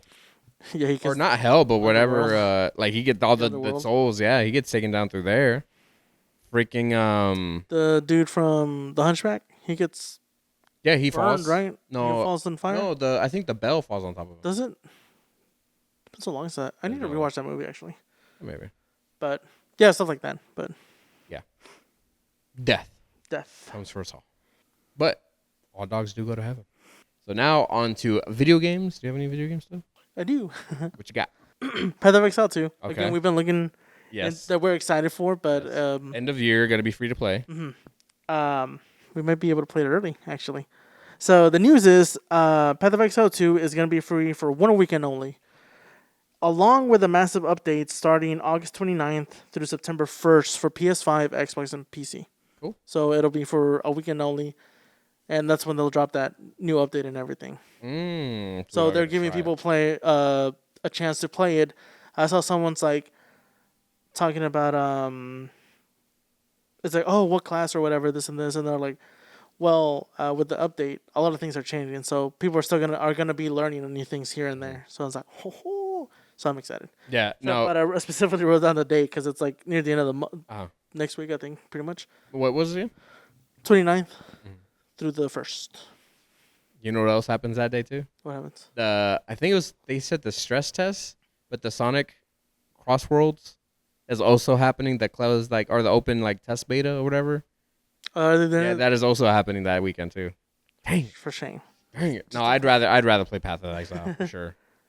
But yeah, because it's like Maybe I'll hit one race in Crossroads, or maybe do one. do a few. I'll do I do a few races here and there, but then really give Path of Exile its work. Because if you're a fan of a top-down dungeon crawler, Diablo-like game, this one's definitely just takes that whole next level. Yeah, I mean, it's so complex. It's so everything is so really detailed. Even the boss, the trailer that we saw. Yeah. But every boss, yeah, for sure. We'll talk about it. But yeah, that's awesome. That's awesome. They're gonna do it for free. They're about to see their player base jump. Yeah. Crazy. Yeah. It's a free to play game. Give it a try. Next weekend. So if this episode releases this Monday, it'll be this Saturday. Yes. Or this Friday or Saturday, whatever the 29th lands on. Give it a download. Everybody. PlayStation, Xbox, PC. Not Nintendo. Screw you. It's gonna come out on Switch too. Come on, they know it's gonna happen. Yeah, we'll download it. Give it a try. Let us know what your thoughts are. 'Cause we're gonna play it. Yes. Been excited for that. We got Diablo instead. We got Diablo. I still gotta beat it. At least once. It'll give me a chance to replay it again. But moving on from that one, a game that I kind of played a little bit, Infinity Nikki. It's getting a Stardew Valley crossover or collab, which announced, and it'll be available September 1st. And it's going to be introducing, from the trailer I saw, farming and gathering, and it'll let you construct your own house. I like that this is a Stardew Valley. What about it is Stardew Valley? The planting and stuff like that. No. Obviously the farming mechanic and the house mechanic. I get that is a gaming mechanic, but what about it makes it Stardew Valley? Those things. What? Oh, I was also trying to remember now. What are those little things called? Parsnips? No, the little vegetables. No, the things. Lettuce. No. Lechuga. It's the same Apples. thing. No. A dog. Those round spirit things. Oh. What are those things called? The Junimos. Oh, those. But those are gonna be in the game as well for like a limited time. Okay. Along with like some sheep from the game. Okay. Which I'm like, But a sheep is just a sheep. Sheep, yeah. Yeah. But it showed it looking like the ones from the game. Again, Okay. I was just like a sheep So is a sheep. is it gonna be 8-bit or even less? What do you call it? The Dunamos. the junipers. Get it right. But those look like how they do in Stardew. But I don't know how it'll look on the final once they're actually in. But they did show that they were gonna be in it. Yeah, because I was like, if you just have farming, it's like that's not like if you have some kind of like if you have monster hunting, it's not a Monster Hunter crossover. It's just you're hunting monsters now. It's not a Monster Hunter crossover. So if you have a Stardew Valley crossover, but you're just farming, it's not a Stardew Valley crossover unless you have something specific from Stardew Valley coming over. So it's like, okay, now you have the Junimos. Now I can see it being a Stardew Valley crossover. The next thing I have, what's it called? The Xbox Ally? Yes, the Ally Rocks. Did you see it got a date? I got a date, yeah. Yeah, October 16th. I'm not releasing. the pricing is a little crazy, though. I didn't see the price. The pricing is a lot more. I think it's in the $700 range. Well, you're paying for a full computer. You are. No, you are paying for a portable computer, so I do not envy. Do not envy that. If you want a full-on computer that also has the Game Pass aspect to it, because the Steam Deck only has Steam Deck, but it is also a computer. So you can also download emulators and things like that. Mm-hmm. Whereas this one also has not only the Steam aspect, but the Xbox aspect. Yeah. So, and it might have even, it gives you the opportunity to play PlayStation games on there too. Like, yeah, I mean, if it's from Steam. Steam, there's so many things on this thing. So, yeah. I would like to see people try it out and obviously compare whatnot here and there with the other portable stuff. But, we're still happy with the PlayStation Portal. Yeah. I have no gripes. And I want one on my own, so eventually. It still bugs me about the Resident Evil 9 thing. It's like I wrote it down specifically for something. I was like, I remember. Did you want to talk about, like, the character that they announced, the big monster? About, like, the save points or, like, the fact you can change from third and first person? I think it was going to be that, that you can play the game, obviously, first and third person, and they had made specific animations for when you're playing third person. Or did you want to yell at these fake fans, about, oh, this person's so scared. Oh, this person, why is she screaming? Blah, blah, blah. Or is that what you wanted to talk about? I think it was that too. That's a big deal. That was a huge deal for me and you. Mm-hmm. We're like, are you dumb? It's like, you put in that situation, you're not going to be... I understand if you're not screaming like hysterically, but you're going to be like... You put me in that moment she comes out from the door, I'm going to be like... I'm passing out. Because it's like she's dead. Not freaking. I honestly don't even know. I was like, she's not Leon. She's not Chris. She's not trained at all. She's a journalist. All the other characters have been trained, and it's like the shock doesn't hit them right away, obviously, but it's adrenaline. Also, like the main family, Resident Evil family. I say family. They're not all family, but you know what I mean. Yeah. Like those main characters. They are the embodiment of the word main character, and they've seen so much crap that they just kind of expect tentacles or blades or whatever coming at them. This one journalist, who I think gets knocked out and wakes up in this house. Yeah, I think something happens and she wakes up after, because we saw that the first one, the first trailer, whatever it was, and it was her and the mom trying to leave the building or whatever. Yeah. And that demo takes place afterwards. Mm-hmm. So when I guess she gets captured and she wakes up, and she's in this, I think it was a hospital. They mentioned the level was. So yeah. But again, she wakes up and she's in a panic. Yeah, and then obviously, you see this thing. Flappin' Flotsam, what's that? I'm gonna put it right here. You see this thing coming for you, and like I said, I'm gone. Yeah, it's I'm like gone. I'm gonna be hyperventilating. Yeah. I'm gonna be like, I'm tripping on nothing. Like I'm tripping on my own feet. Yeah, like, and that's what happened in the trailer. If you play in third person, she literally tripped. Like while trying to run away, she trip, collapse, whatever you want to call it. And a lot of people are like, why is she doing that? That's not. Wow. It's like, I would never act like that. It's like, bullcrap. Bullcrap. I'm guessing you wrote down all the... Gamescom games that we're excited for, yes. So, that's it. Anyway, I saw that 2K Games has laid off many people from their BioShock studio, Cloud Chamber. So no Bioshock is no point. However, it's to rework the game, and they put Rob Ferguson, who is the head of the studio now, and which I read, he is an Xbox veteran who helped launch Gears of War, Diablo 4, and BioShock Infinite. So he knows the world of BioShock, kind of.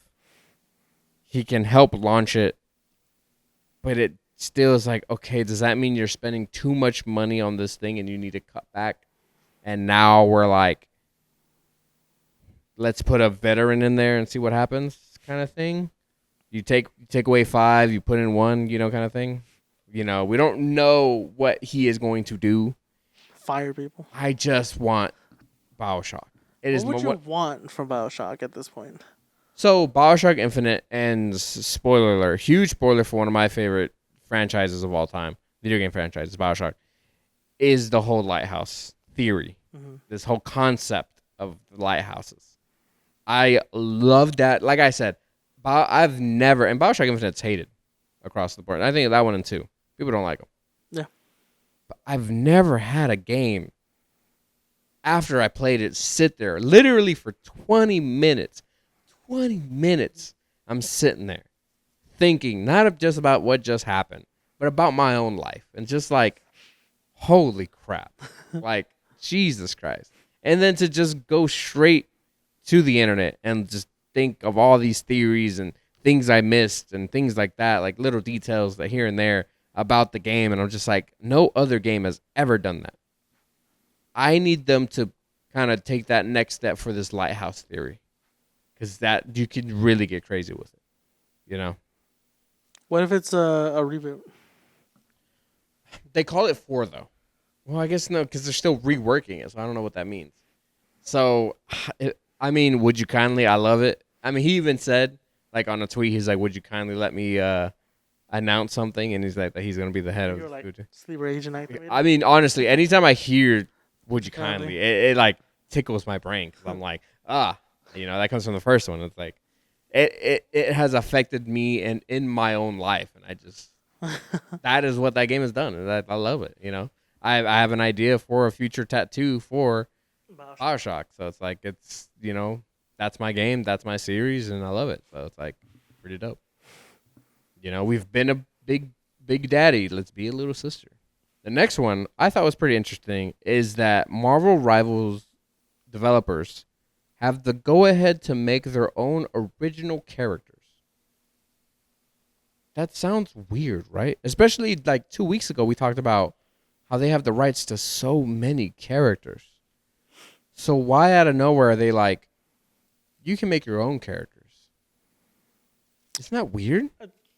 I think it's more like, here's Tony Stark as Iron Fist. That's an original character. Yeah, you're not wrong. There's no comic of him either. So here's Peter Parker as Thor. Another original character, I guess. I feel like you're ruining like Marvel Rivals if you start doing that. Now they said they have the go ahead, but that doesn't mean they're going to do it. That is true. So like all it says is that they have a go ahead. Mm-hmm. So like, but when it comes to original characters, mm-hmm. they brought up 2 original characters that are now become like huge. Luna Snow mm-hmm. is apparently a character who comes from Marvel Future Fight in 2018. The mobile game. Yeah, that's where she comes from. She's a brand new character from that series, and now she's like one of the biggest people that people cosplay. Yeah. And then you have Harley Quinn. Harley Quinn was made just for the animated series apparently, mm-hmm. and then became literally Harley Quinn, who is one of the biggest DC villains that there is. No longer is hero. Yeah, like literally, and then her own TV show, like her own animated series, like. Yeah. She is one of the biggest DC villains that there is. It's no longer she's Joker's side piece. Harley Quinn is her own character. So maybe then their way is like, maybe they have a character in mind that they want to put into this realm mm-hmm. that could be like something that we've been wanting. Right. So I think that's pretty interesting.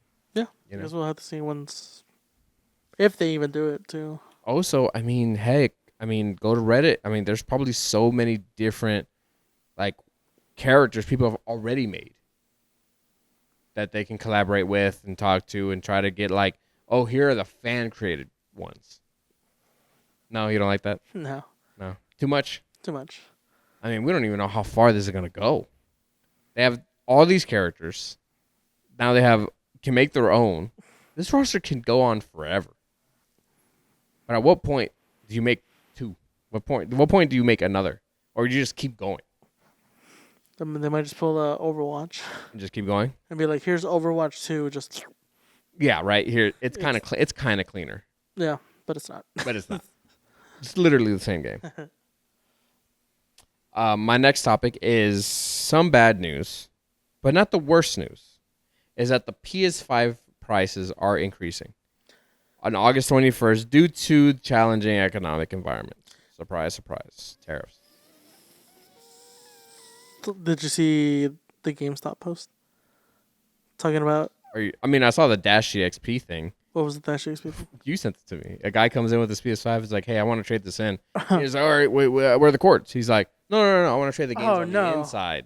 And he's like, "Boy, if you don't get out of my store right now," he's like, I also saw a video of Dashy when he was like screaming and yelling, and his dad busted into the room. He's like, "Shut the, shut, it's like, shut up!" I see that. But no. GameStop was saying that it's like we got the news about the price update, which was $50, right? Mm-hmm.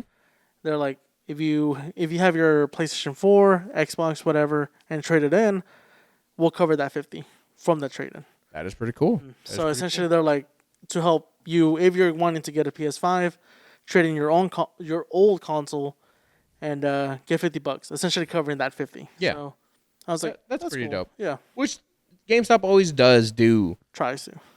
like a trade bonus, definitely for pros and things like that.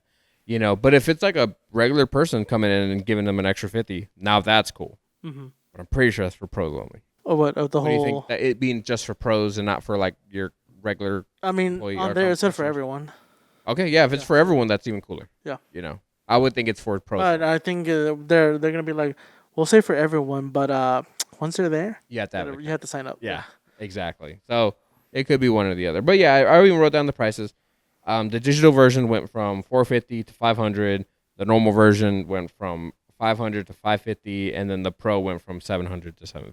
Damn. Which the Pro is the Pro. It's normally like $150, $200 more. But I'm not getting it. The PS5 itself, the OG ones that we have, are like still strong as ever. Like, And then you crazy. updated its memory, so. yeah, exactly. And I got the updated memory. Mhm. So like that's what you need. Boom, bada bang, you're good. Like, but $50 isn't insane. Mm-hmm. Like with the Switch 2 stuff, like that is crazy. Having $100 Joy-Cons, but because PlayStation also said that their accessories are staying the same. They're not changing price. So the controllers aren't going from like 70 to 100. Like they're not doing that. They're just staying the same. So I'm assuming limited edition things too, sticking to their 84, Like 80, 84, 90, depending, I guess. the version. handling, Yeah, that too, exactly. The version. Yeah, so $50, it's okay. They're trying their best to fight, Yeah. but also try to be good for the consumer. Mm-hmm. So it's like $50 is a little bit, And then lastly, is onto the Gamescom's thing. It is called the Gamescom, so there are a lot of games to talk about. Not a lot. So let's go through them. Let's hit these. I put Legacy of the Dark Knight. I'm excited. Want to say that again? The Legacy of the Dark Knight? Yeah. Yeah. Go for it. Go. This is your game. Talk. Tell me. I Tell me mean, I your was voices. gonna. What? How do you feel about Legacy of the Dark Knight? What were your thoughts before it was released? Before I even saw the trailer, I honestly thought it was just 1, 2, and 3. Which you were I was still kinda excited. okay with. Yeah. Because I only started with 2. because they compared it to Skywalker Saga, Mm. which Skywalker Saga is all of the movies put together, like all of the games put together. Well, yeah. And then watching the trailer, I'm like, oh dang, it's Tell him. crazy. Tell him. My co-host is about to tell you about his game that he's excited for, so you better listen It's crazy. like you have been for the last hour. 2 hours. Okay. But yeah, apparently it's gonna be focusing on TVs, films, and comics of the Dark Knight. along focusing with the Nolan, Burton, and Reeves universe. So there's a lot of things. Also, the combat system's really good because it's like the Arkham combat, so it's dope. You haven't seen that trend? Yeah, I have. Okay, yeah, that's what I was doing. I was trying to keep it straight, but then you started laughing. Why'd you start laughing? Because I was looking at you the whole time. I'm not gonna look at the. But no, yeah, huge open world. I was watching the what was it, day 3 of the live stream, and they were talking about how obviously it's gonna be Batman. Also, in the gameplay they were showing, it had Red Hood, like Joker Red Hood, but they were talking about, of course, it's gonna be solo and co-op, so you'll be playing as Jim through most of the story things. So I thought that was pretty interesting. How do you think it's gonna handle the change in movies, or do you think they're just like, cause like I get what they're doing, and I get how awesome it is, how cool that is. Like we're playing like essentially a brand new Lego game from here all the way to current. Yeah. Batman movieverse. But how do you think they're gonna handle the changing of movie / characters? What do you mean? Like, do you think the Joker at the end of the game is gonna be the same Joker at the beginning of the game? No.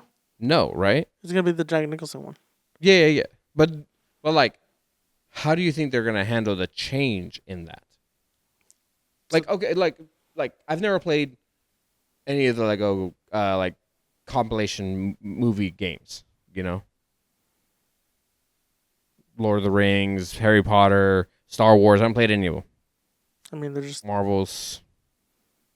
But no, what I'm saying is the game plays throughout the movies. Yeah. Michael Keaton, Christian Bale, Robert Pattinson. Who am I missing? that's it. Oh, that's it? Yeah. I thought they're not doing George Clooney? No. They should have. That would have been really funny, especially for the Legoverse. That would have been really great. Like, you're playing Michael Keaton, I'm assuming at the beginning, right? That starts Michael Keaton. Yeah. Boom, boom, boom, boom, boom, boom, boom. You finish Michael Keaton's movies. Is it going to smoothly change into Christian Bale, or is it going to just be like, you finish this, now on to the next verse? I mean, it's still gonna be like a continuous storyline. That's what but like, then how do you have Heath Ledger Joker, Jack Nicholson Joker, but it be in the same verse? Does that make sense? Do you know what I'm asking? Technically, I guess it could be like it's just different costume change. I mean, they can also bring it up in the game because that's how wacky it is. You're not wrong. Like, they literally hit their face and it's like, Yeah, and it's a different like, it's still the Joker, but it's like obviously Yeah, changed. because in the trailer it has the Christian Bale Batman with Yes. Heath Ledger, but he makes a reference to a Michael Keaton line. Mm-hmm. So I forgot the line. Well, let's get crazy. I think Let's that's get crazy, yeah. he says that. But yeah, because I mean the Batman's gonna be the same all through. If anything, I 'cause- expect him to maybe change his outfit. But even if he doesn't, I mean, Well, you'll Wouldn't have bother the me. range to change his outfit. no. I know outside of the thing, but if you just play it continuously, I don't think it's gonna make you not forcibly, but him change in the middle of like, oh, we're going to fight Ra's al Ghul. Time to change to my other outfit. But it's also interesting that obviously it's open world. But like, which world are you doing? Because I feel like the world of Michael Keaton is different than the world of Dark Knight. You know, like I wonder how they're gonna balance I think if anything, they might do. I see them doing more of either the Dark Knight, right? no, No. Burton's. Mm. I think.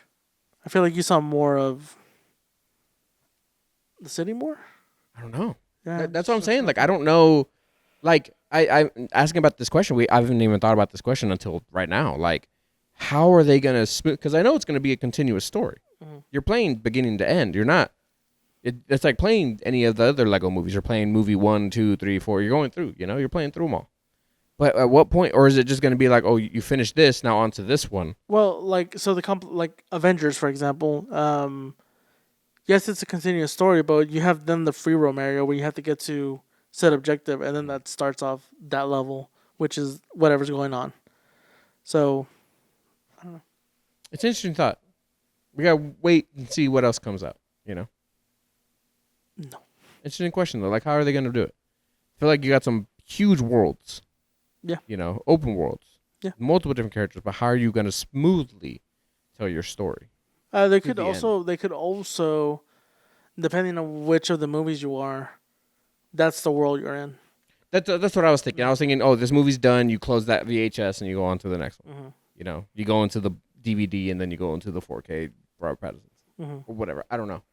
You know, so because like in Star Wars, Harry Potter, Lord of the Rings, you're playing one character throughout the entire game. Yeah, you can change your character, but you're still kind of playing one character that's the entire story. Yeah, I mean, you're playing between Harry, Hermione. Luke Skywalker or Anakin Skywalker, you're like playing their stories. Like that makes sense. Yep. This one though, you're going Michael Keaton, Christian Bale, Robert Pattinson. It's like how, It's still just Batman. but though. it's still Batman. Yeah.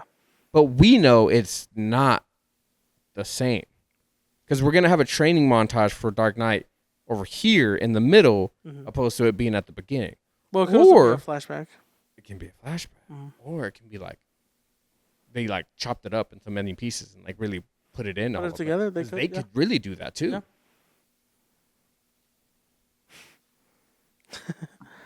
TT games. We want us. We can show it off for you. We can like give people the answers that they want. Next, so that was a long one. Next one, we did already talk about it, so we'll skip it. Resident Evil Requiem. You're excited. Game I'm excited for, Sonic Racing Cross Worlds. We barely touched on it. This game looks awesome, looks fun. Racing game. I think Mario Kart, like, maybe killer. I'm just saying.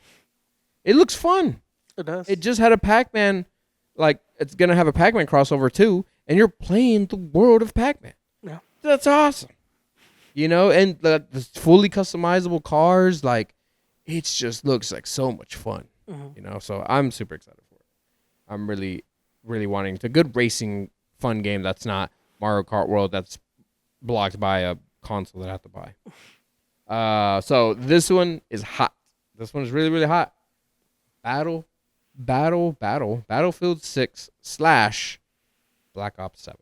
I told you, the moment that trailer ended for Black Ops 7, I was like, I can't be so far into not being excited. Like, I'm nowhere near. I'm not touching it. I'm not touching it with a 6-foot stick. Pole. 10 feet. Pole. 9 inches. That's stick. Metric. Centimeters. Andrew Garfield.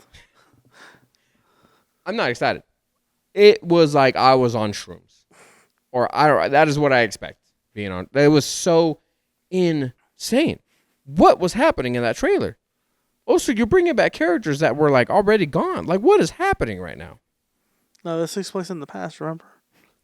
Yeah, but it's in the future. Like, what is happening? There's robots, giant people. Like, it was so crazy. I mean, what your thoughts too, right? Yeah. Like, I have no idea what's going on anymore. Battlefield, like, I loved, and you talked about the comments. Like, what were some of the comments that you were seeing? It was from like, Black Ops 7, it was like, this is a really good advertisement for people, to force people, not force, but to make people go into buying Battlefield 6. It's like, watching this trailer, I'm pre-ordering Battlefield 6. Mm-hmm. It's like, cool. This Battlefield 6 trailer looks really good. yeah, it's like, honestly, like, we played Battlefield 6. We played the beta. You can check out Scorpion's, like, short clip video. It's hilarious. And it was so much fun. Yeah. It really did make me feel like I was playing a war game again, like how it used to be, you know? Yeah. And we're seeing so many funny clips. Yeah, the game's broken a little bit. People are cheating, but people are getting banned. People are getting fixed. We talked about it here. Like, things are happening. You know, so Battlefield just works and works and works on trying to be better. Black Ops, they're just piling more and more on top of each other, and it's like, man, dude, you just gotta stop. You just need to take a break. And we've talked about it. Us, Scorpion. Like, we talked about what COD needs to do better. They did it for a little bit with the redoing of Modern Warfare. And then they dropped the ball with 3, I think. And it's just like, come on, guys. Like, we don't need a game every year. We don't need a new one every year. You know, every 2, 3, 4 years, work on your game. You hear so many people talk about your game and stream your game, but I guess because so many people are invested, it's like, But they're also invested because they're playing Warzone. Yeah, no, and I get that. And that's they're the like, only thing. Half the time, I'm not seeing people playing the campaign or multiplayer Maybe- most of the time. maybe Call of Duty just needs to be Warzone. Stop creating a game and just be Warzone. I mean, they're selling these $100 bundles. Yeah, the Cosmetic of that? freaking Yeah. King Kong gauntlet. That was like whatever amount of money. Ridiculous. Another game I'm excited for. It's called Densh Attack, which is like a Jet Set Radio. If you played that game back in the day, but you're a train. You're a train, like grinding and moving around. The artwork looks awesome. The sounds look awesome, and the bosses were like huge, crazy. Like, what is happening? But it was so much fun. Like, it's not. It is what I want when it comes to like getting down, getting groovy and things like that. It's like that's the vibe I live for. Mm-hmm. You know, one interesting one. I think it's PC only, but hopefully it comes to console. Is La Divina Comedia, which is the Divine Comedy, which is my God, Inferno? Dante's Inferno. Thank you so much. Dante's Inferno, which I mean, like that looks cool. Yeah. I mean, it kind of looks Soulsborne, but the combat was so crazy, like so quick and so smooth. Even I was like, okay, is this gameplay or is this like a cutscene? Like what quick time events? Yeah, like I missed the God of War quick time events. I don't think games nowadays have that much quick time events. They don't. I miss trying to open a box in God of War. You have to button mash to get the box up. Like I miss that kind of stuff. You know, Helldivers kind of did it because you had to do the whole codes. directional. Yeah, that was fun. That's so good. Stressful. You know, and then obviously talking about Helldivers, there is the ODST Halo official. We rumored it last week. It's official now, and they're bringing in cosmetics for the SMG, pistol, shotgun, assault rifles. Their outfits, the capes, color scheme, mean green. I'm a graduate from UNT, so that's what I'm talking about. And then a rookie title. What? That's what I'm talking about, baby. And then a rookie title banner for that. That's gonna be awesome. I'm literally by now. Like, it's coming out this week, I think. I think so. And I'm jump in and get all the gonna buy now. credits. Yep, I'm just gonna be like bloop and buy everything and be Halo for the rest of my time in Helldivers. Oh, you're gonna spend actual money? Hey, hell yeah! It's probably gonna be like $20. Yeah, what you can earn in game. Yeah, but you can get it in game. I'll get it, and you can just watch me be cool. I'll be getting it too. Okay. Cool beans. Yeah, but I've earned mine. Cool beans. I earned my stripes. I'll pay for mine. Yeah. Another game coming out that you're excited for is Outer Worlds 2. Yes. Yeah. They showed off the companion trailer. So they showed off all the companions you can have. I don't remember because I think we were talking when we were watching it. But because I had a question. I was like, yeah. who are these people? But yeah, I'm excited for it. I think it comes out. I didn't write the date. I can't remember. Okay, I think it was this year. Coming No, out. it is this year because I remember it was one of the games that either came out September or October because we were looking at all the games because there's a lot of games coming out. There are a between those 2 lot of games coming out. So it comes out this year, but I'm excited for it. I enjoyed the first one. It was great. Next up, it is Metal Gear Solid Delta Snake Eater. Did you see people talking about that? What are people saying about it?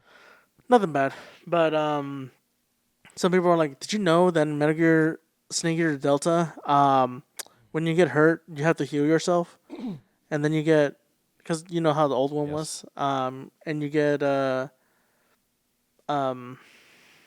essentially that you can heal yourself and stuff like that." And so I was like, wait till this guy finds out that it already happened in Metal Gear Solid 3. The old one, anyway. Wait till you have to find out. You have to actually hunt in Snake Eater to survive.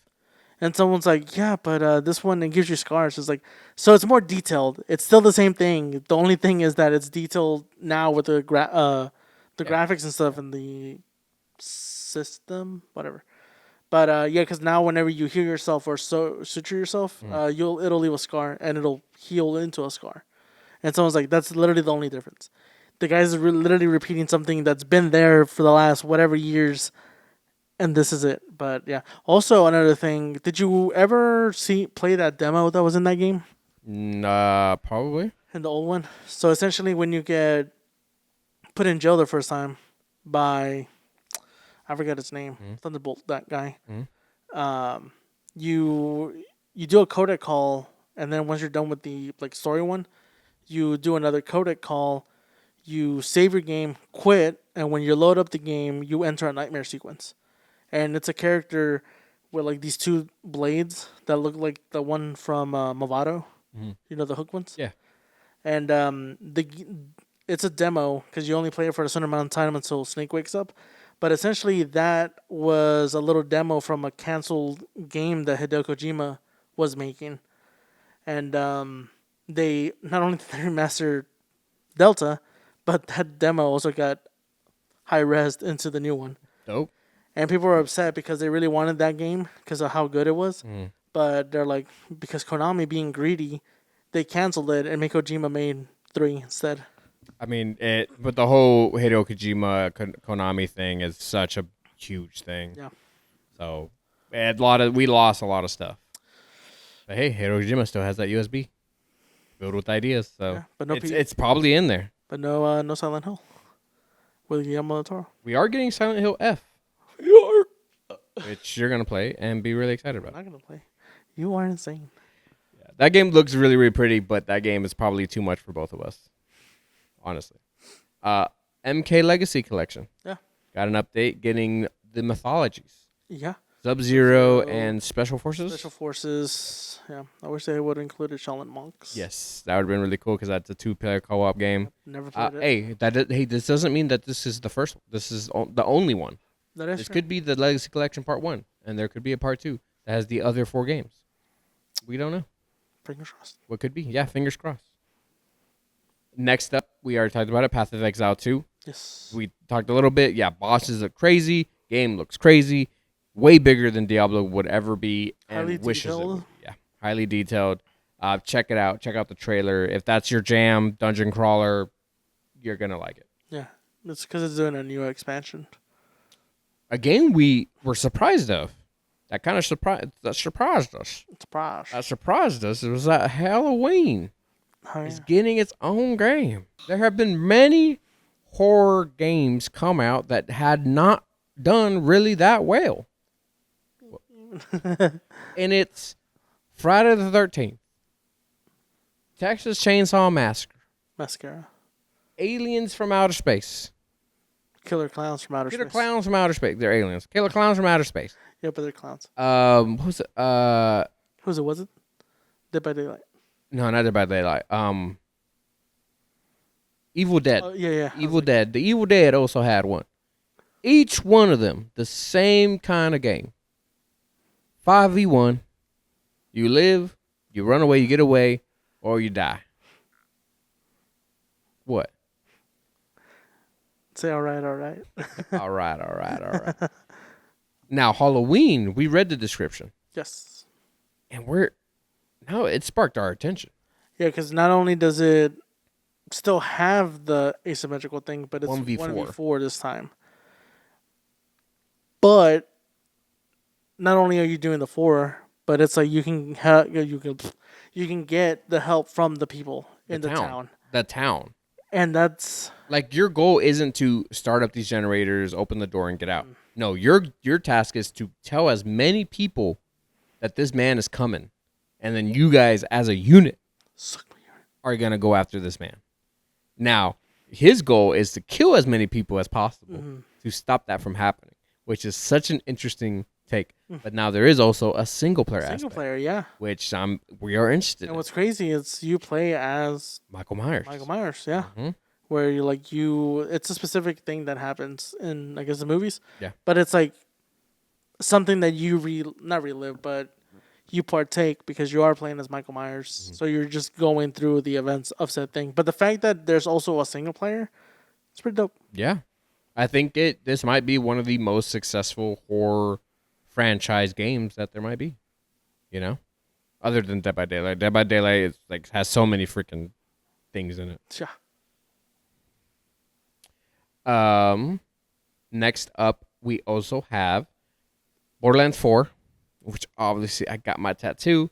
That is my game. You pointed at me. Borderlands is my thing. I've enjoyed all of them except for one. Just 3. No, Wonderlands. Wonderlands was the only one I didn't like. Well, But that one was just called Tiny Tina's one. agreed. It's not a Borderlands game. I've loved all the other Borderlands. I've a defender of 3. Anyone that talks bad about it, I always come come fighting. But what's this like country accent coming out? You hear this country accent coming out? It's because I'm hungry. He's from Tennessee. No, I'm from Texas. I'm from Texas. I'm from Dallas, Texas. Get her done. I thought you were gonna go yeehaw. Y'all. Yeehaw. Borderlands 4, yes, I'm super excited. I've kept it on down the wraps. What am I saying?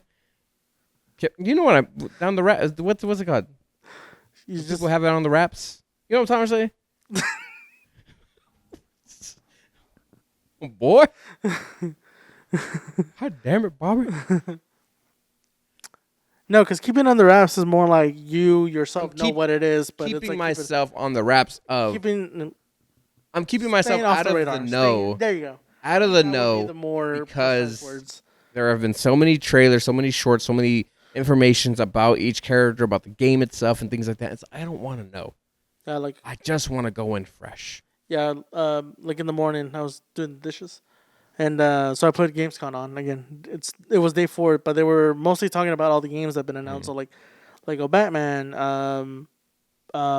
Silent Hill, and then it got to the Borderlands aspect of it, and I was kind of like in and out of it, but I'm like, no. Yeah, I just don't want to know. Mm-hmm. Like they have a guy named Rafa. They have Vex. They have what? Oh, I thought you were saying something. No. And the other 2 characters, I obviously can't know their names because I don't want to know. I don't know anything. And that was the last game, Borderlands 4. Yeah, and that is the end. But we are not over. We are going to get into our tier list. So stick around, and we will cut right here, right now. I'm gonna put my hand, and we're back with a tier list of animes that me and Scorpion have seen recently. This is not the full list. At some point, we will do a large tier list of all the animes that we've seen individually. And we'll have probably guests or we'll have friends call in and give us opinions of things that we just can't decide. Or maybe there's an anime that's probably has some more information. It's whatever. But it'll happen at some point in our life. We will hit an animes list. We will hit a movies list. We will hit a video games list. Today, because of my friend Shaw, thank you for the request. We are doing an anime list of a bunch of animes that we've either both seen and some here and there sprinkles of ones that you've seen, maybe one I've seen. Mm-hmm. Okay? So let's get started. We'll start from the very beginning. The tiers that we have are peak, damn, amazing, pretty good, it's aight, It's alright. and trash garbage, poo poo caca. It's a lot of those. Oh yeah? Okay. All right. So first up, we have Dragon Ball Z. This is Z. Where is Z going? I'd say peak. Obviously, it's peak. It is the best. And the movies? Peak also. Oh, my gosh. Put in trash. Oh, God. I'm so sorry. Like, psych. You thought. No, but no, it is peak. It is some of the greatest character building for Goku, Vegeta, and everybody else. Mm-hmm. I mean, we get Gohan going from a kid to being an adult in the Buu Saga, and being a beast. And then that torn away. It literally being taken away because it can't catch a freaking earring. Yeah, but insane. It is peak. It is so good, and is what so many people remember when it comes to Dragon Ball Z. Like, they always remember Z stuff. Yeah. When it comes to super stuff, it's really only the tournament power. Yeah. Next up is Spy Family. I'd say damn amazing. Yeah, okay, I'll give you damn amazing. Because it is better than pretty good. Yeah, because the action's really good. I do love the story, and the characters are just great, especially Anya. Well, you have to remember, some of these people don't know what about anime. Spy Family is you have a spy who's trying to get to this person, but to do it, he's trying to go through his young child, but he obviously can't get into the school, so he adopts a little girl named Anya who can read people's minds. And at some point, he needs a mother, and the mother turns out to be a secret assassin. Yep. So you have this spy who's with this woman who's an assassin, but they don't know what each other does, but the daughter does, and it's hilarious. It is so family friendly. It's so good. It's so heartwarming. It is such a good watch. I recommend it for sure. Damn, that's amazing. All right, next, Chainsaw Man. Damn, son, where'd you get that? I should have named it that. Damn, son, where'd you find that? Chainsaw. This is your bigger thing. This is a guy who, him and his pet end up dying, but his pet goes inside of him. Yes. Right? And he gives him a second chance. And they become a devil, which is a chainsaw. He becomes this chainsaw man. Works for this lady who they're demon hunt or devil hunters, I guess. Yeah, that's their job. Yeah, their job to hunt devils, and he's kind of a pervert. Straight up pervert. But the action is really, really good. The animation's also pretty good. I'd say pretty good. Okay. Wow, I'm honestly actually surprised that you're putting it pretty good. Yeah, because I was gonna say damn amazing, but it's because off of that first season, I mean, it's pretty good. Remember, this is anime. We're not talking about manga. Yeah. So it does reel you in. The action is great, but I feel obviously it being the first season, you're not getting a lot of the cooler stuff like that I know from the manga anyway. But first season, I'd say it's pretty good. Okay. Nice. Next, Frieren. This is mine. I watched this, and this is the one that I say was stolen for the anime of the year. I mean, everything was stolen. This was so good, and it tells a story. And you don't know how many times I've seen people on TikTok, and it's really the reason why we started this podcast is because we've seen so many clips on TikTok of people just being wrong. And obviously, we're right. So we're going to make a podcast.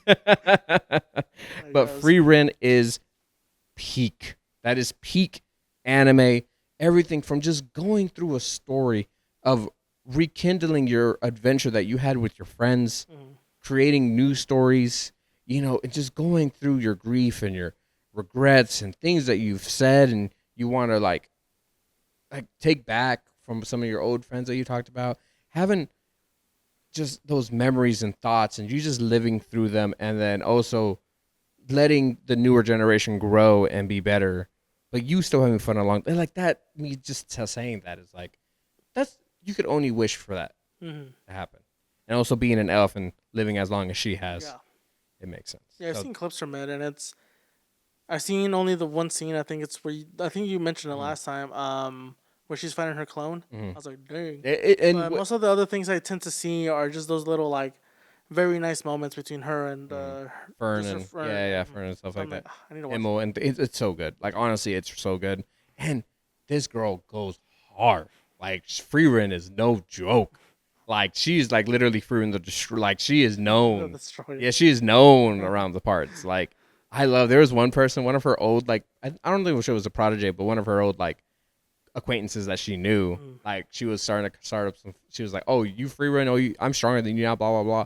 Like she literally got to the point where Frieren was like, "Off yourself," and the lady offed herself, and it's like,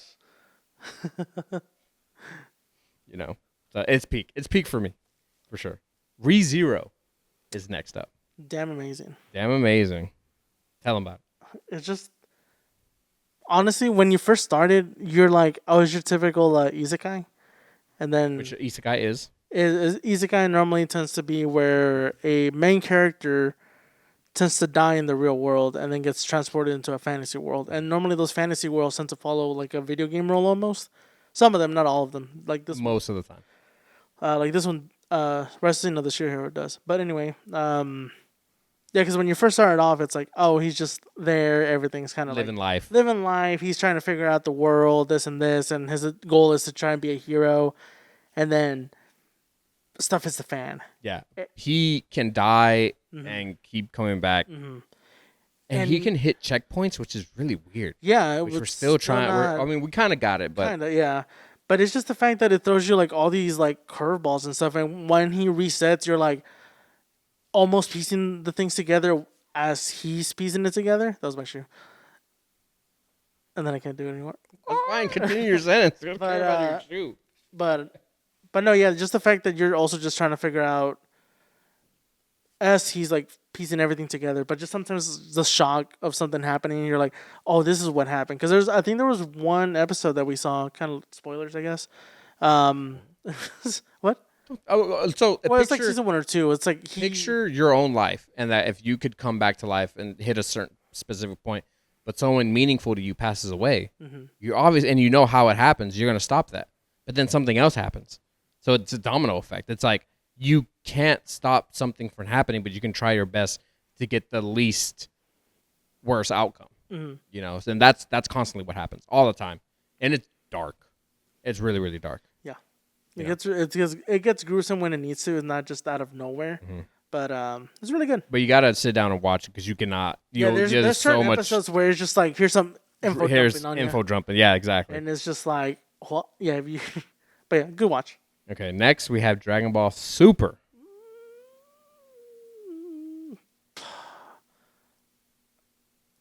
Pretty good. Okay. Uh, okay with that. just because of 2 arcs.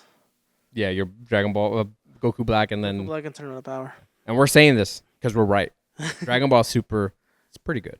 That's pretty good. It does not come close to Dragon Ball Z. It doesn't. It does not come close. They've ruined so many characters. They take away so many people's moments, and the power scaling is now gone. Like we thought we had something, but now we It don't. was here and then it's gone. It's over there. Yeah, like literally, this man Jiren is just like, The What? OPS fudge. yeah, like a bit stronger than any God of Destruction, and which does not make sense. Like, who is this man? Why is he so strong? Makes no sense. It's pretty good. DMC. It's not anime, it's animated. But I put it in here because it is animated. It's recent. Well, it's considered anime. I know. Well, no. The Actually, category of it's anime. no, it's not. It's adult animation. Because it's not anime. Anime comes from Japan. You know this. And DMC is not. But it's animated. But I still put it on the list. No, we're right. They're wrong. Okay. DMC. Where are you putting DMC? I'd say damn amazing. Hell yeah. Just because of the music in Hell that yeah. one. Yo, every episode Brought some old school hits, you was know. dropping a banger. Banger after banger, to quote Seamus. Yeah. After banger. But yeah, really good. Yes. The animation was really on par. The fighting, really good. They did a really good job. I know the a lot of people choreography. I know a lot of people were also still like, not And good. it's funny. Mhm. It's so funny. Like they literally is the character. Yeah. Yeah. Yeah, they use some songs differently than they would in the game. I get that. Yeah, the voice of Dante is actually the voice of Nero. I get that. You know, yeah, I get that lady's not the same lady as she is in the game. I get that. Yeah, but But this you was have to badass. know that this is not the game. It is inspired by the game, but it is not the game. This is a whole nother story. Yeah, of it's not. Dante. It's not saying the guy didn't say. Yeah, this is a prequel to the Yeah. games. And it's like, huh? Cool. This is its own story. You're This doing is your its own story. Dante. It's like, how can you? That's the thing, though. It's like I know there's some things that are like this. Most of the time, people are complaining is the voices. Is like, why didn't you get the original voice actor? Well, at this point, it's like, it's their own thing, and sometimes they want other actors to do. Which I'm kind of glad they landed on Agreed. Johnny Young Bosch. He's a really good voice actor too. So And DMC is about a half demon, half human.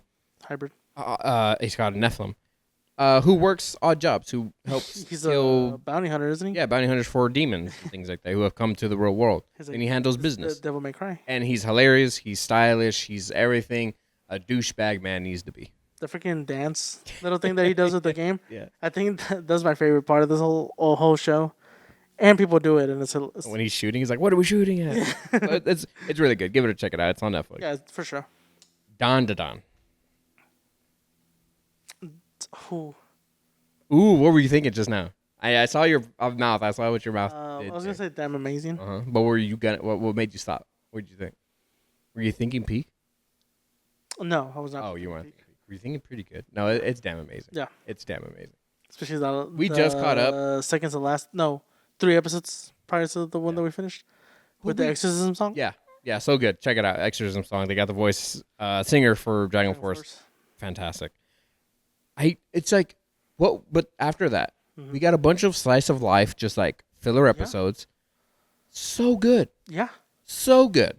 Building on the relationship of this person who believes in ghosts and this person who believes in aliens, and both of them exist in the world, and they have to work together to fight these beings. Hilarious. And then them both being super super anxious about each other because they Yeah. kind of dig They- each other. yeah. It's like, but it's so good. Yeah. It's so good. It's really good. Like, honestly, the more this goes and the more it gets like noticed, like reading it, it's gonna be peak. It's gonna be peak, dude. It's so good. Kaiju number 8. Pretty good. I would go Side? pretty good. Okay. I'd go pretty good. What were you guys? Pretty good. Well, no, what were you saying before that? I was trying to think. Oh, okay. Because I mean, it does have Season problems. Season 1 is good. Mhm. We haven't started Season 2. And nor has anybody really talked about it. Yeah, not even when Season 1 came out. Yeah. The only thing I heard was it prior. Yeah. To even like airing, because they were like, "Oh, Kaiju number 8, the manga where like the dude turns into like kaiju," and it's like people were like, "It's like Attack on Titan where Yes. they become the thing that they're trying to stop." Essentially. Exactly. So it's kind of the same story, but these are. He was a cleaner. He was a monster kaiju cleaner, and then now turned like kaiju defense force, and he can be one of them, and he's just kind of dealing with that squadron and helping the defense force fight this other kaiju that's coming. So that guy kind of plays on that. The guy's funny. The animation isn't too crazy. Yeah. The fights aren't too crazy. Like none of it hits the level of the other like damn amazing ones. You know. So I would agree it is pretty good. Now, if they do up it and they do Like in the more like this season or maybe next, because I know what's coming, because I read it, it's gonna be damn amazing if they get it right. You know, or it's gonna end on pretty good. So Gotcha. it is what it is. Sakamoto Days. I'd say damn amazing. Damn amazing. Yeah. This season made you put it damn amazing. Yeah. Interesting. I think the first season, if it was still the first season, I probably feel pretty good, just because it is season 1 still. Everything's still kind of being established of what's going on. The fights were good, but I think season 2 topped it for sure. Especially showcasing all of the strengths of each of the JCC members. I think that's what they were called. Yeah. That was interesting to see, especially season 1 getting to show off those like killers or whatever. And I was like, oh man, these are gonna be like next season. The entire thing got mopped. So that's kind of my issue with it. It's like it gave us this idea and they wiped the floor with them. So now this whole like continue the story with the main villain. So I'm like, it's giving me what I kind of wanted, not really what I wanted. I wanted more of a slice of life action like Spy Family. So I'm looking at Damn Amazing in our list there now. The Sakamoto Days get up to these guys. And I think it is still on the pretty good because it hasn't fully hit that Damn Amazing. There are Damn Amazing moments. But as a whole, including season 1, I think it's floating between the two. I just don't think it's there yet. But it has improved. So if there was like a In between. top pretty good, like right on that line, like a pretty good plus. It'd be there. But I don't think it's hit that damn amazing. Because are we saying that it's as good as ReZero and like its storytelling? No. Are we saying the action's as good as it is in DMC? No. So it has to be pretty good. You know, the fights are insane. They're super crazy. You know, but I don't think it's that there yet. I think it's getting there though. So you agree pretty good? Yeah. Good. If there was a pretty good plus, it'd be right there. Because I do think Sakamoto Days is better than Kaiju number 8. And I will say maybe it is like right there with Chainsaw Man. I think so. You know, especially season 2. Yeah. Season 1 does bring it down. Season 1 is pretty good. Season 2 is starting to be damn amazing. Maybe at the end of the season, maybe it is damn amazing. So, but it's pretty good right now. Sakamoto Days is about a retired assassin who is now living life in a grocery store, who is now being on a hit by other hitmen. Right? I guess you can say. Yeah. And he's making friends along the way. Yeah. As every anime does. Well, he's also not only friends, but he's also getting employees. Next up is Senpai. My Senpai's Annoying. Yes. Which is literally about a slice of life about a girl who's yay high, who's an adult. You know, adult. They're all adults in the show. They're all like, adults. And then because she's smaller, her boss is not boss, but I guess higher up.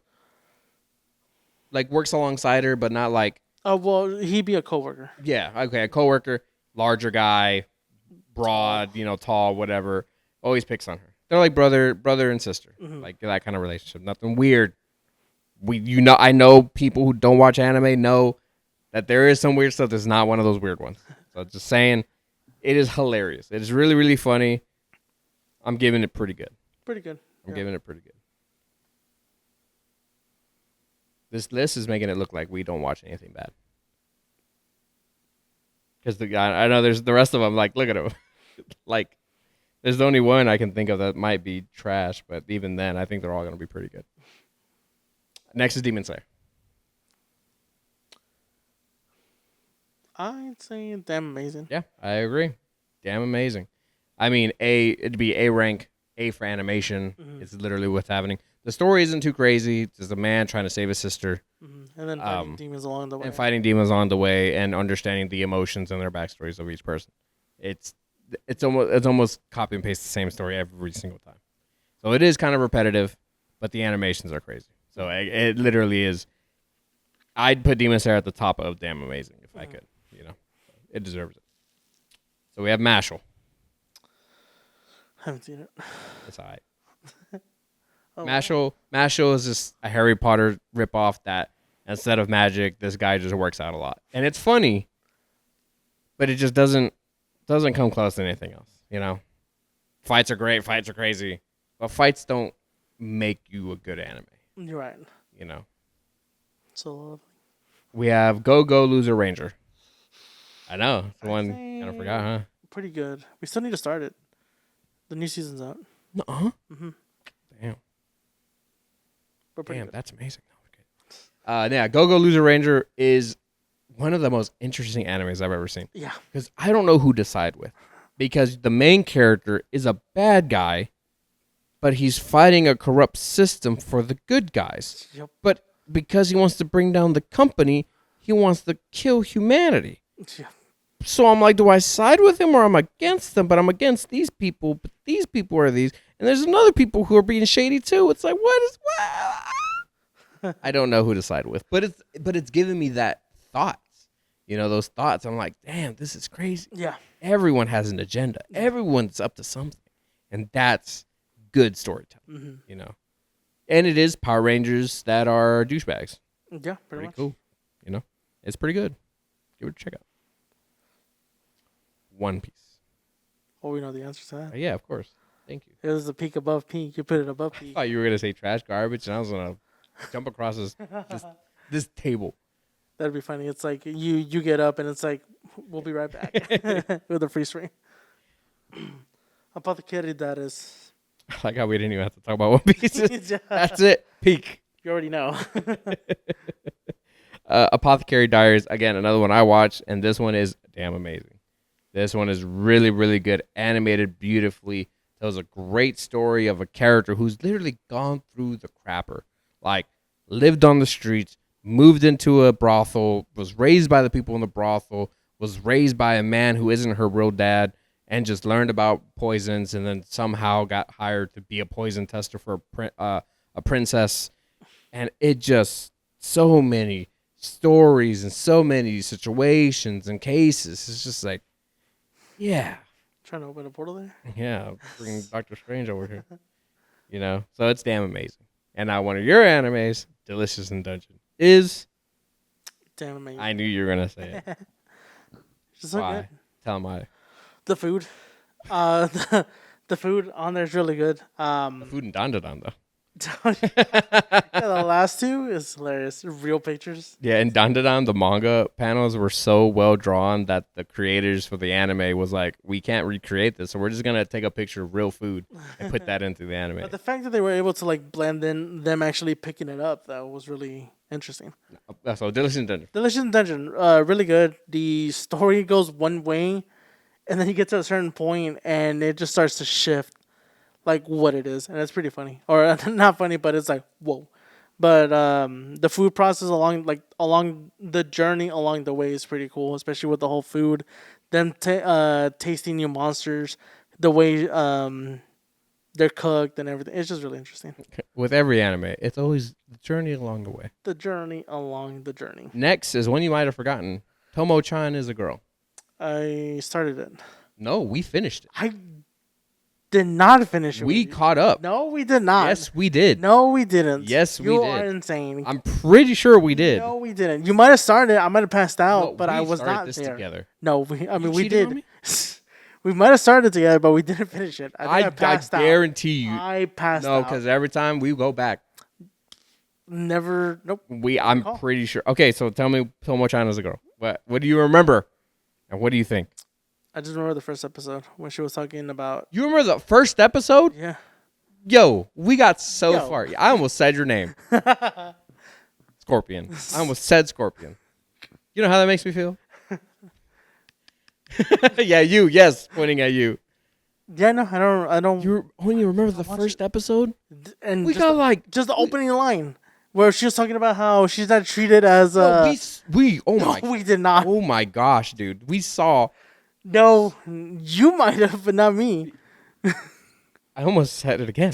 Scorpion, we watched this anime. No, we didn't. Yes, we No, did. we didn't. I remember. I wouldn't have watched this if it wasn't for you. No, yeah, no. I don't. Yeah. You are. I guarantee you restart it, you'll be like, okay, no, never mind. I remember this. All of You it. remember like the train sequence No, with like the creeper and stuff no. with the guy taking pictures? That's the first episode, though. That's the first episode because I just rewatched the first episode. Heck, I didn't even finish it, but it happens in the first episode. There's so many situations in that anime. What are you putting? Pretty good, I guess. No, look at everything else and pretty good. Are you saying it's the same? You're saying it's alright? Yeah, I'm saying it's the same. Okay. Because It's really, really funny. I saw a Apparently, video. I watched it by myself. I saw a video of someone getting the first volume signed by the voice actors, and then he got it graded. I hate that. And then he got it graded and sealed and everything. But Like then in you can't read it. Well, it's because he bought two. I guess. But then you can't see the signature. Or is it on the outside? It's on the outside. Oh, okay. Yeah. I guess. Yeah, it's pretty good. Yeah. It's about two childhood friends. One of them is very masculine, so everyone mistakes her to be a guy, but she's actually a girl. Yeah, because he's like, why are you wearing a skirt? Yeah. It's like, I'm a girl. It's the entire anime, and it's just flip-flopping with that whole situation, so it's pretty good. No, never mind. It's all right. It's alright. It's all right. Next up, Yu Hakusho. Peak. And you're also rewatching it. I just finished it. And it's still peak? Even with its rest ending and everything like that? Freaking great. Amazing. Tell them what time it is. Spirit gun time. 6:21. No, what's Yu Hakusho? So it's about a boy who dies. My friend's about to tell you about this anime. But it's a good show. If you're looking for... What is he? He's a spirit detective. Yes, which that means? He hunts spirits. No, he solves cases for spirits. No, he just solves cases. Not for spirits. Oh, he solves cases for He just murders? solves yeah, most of the time. Yeah, good job. And then you have the whole Genkai tournament. And then you have the Dark I tournament. don't know what that is. Well, they need What to. is Genkai? She's a old lady. It's an old lady tournament? Yeah. She holds it. And whoever wins gets to learn her spirit wave technique. If you haven't seen it, you need to. It's really good. It is an oldie. As John Cena said, it is an oldie, but a goodie. But a goodie. And the freaking intros and outros, amazing. Even though the opening intro is the same throughout, the outros for most of the arcs are, again, great.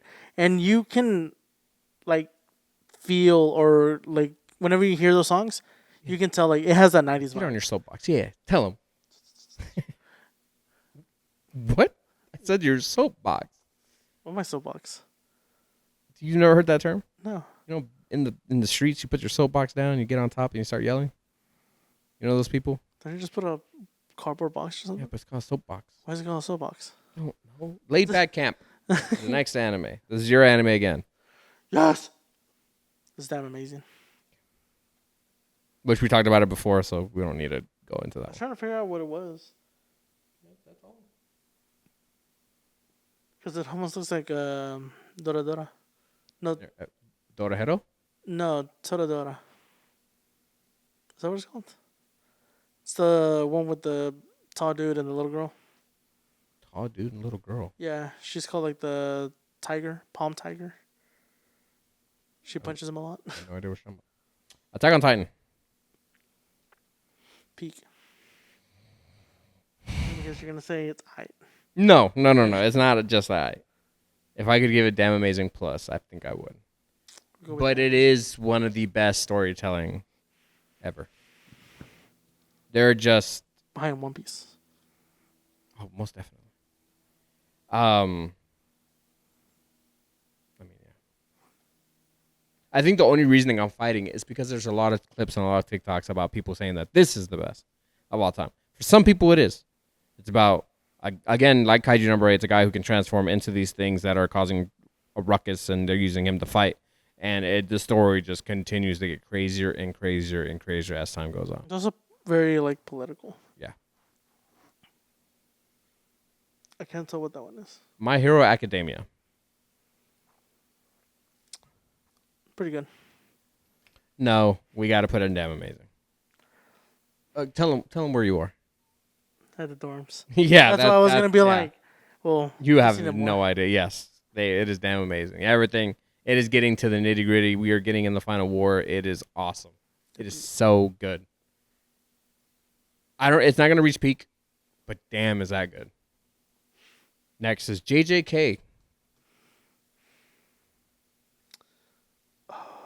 I think pretty good on that one. It'd be like pretty good plus. Fights are amazing, Fights are great. but I think the story is not. Well, because normally we have like a goal. Hokage, Pirate King, Number one hero. number one hero. Like we have these goals to strive to. In JJK, we don't really have that. The main character's main motive is to Eat the fingers. let people have Death. fulfilling death. Yeah, a good death. Really about it. Don't really get a lot of it. And then we're really following the main antagonist, really. The entire show. Kind of. Kind of, yeah. So that's really the flowing force of the anime, you know?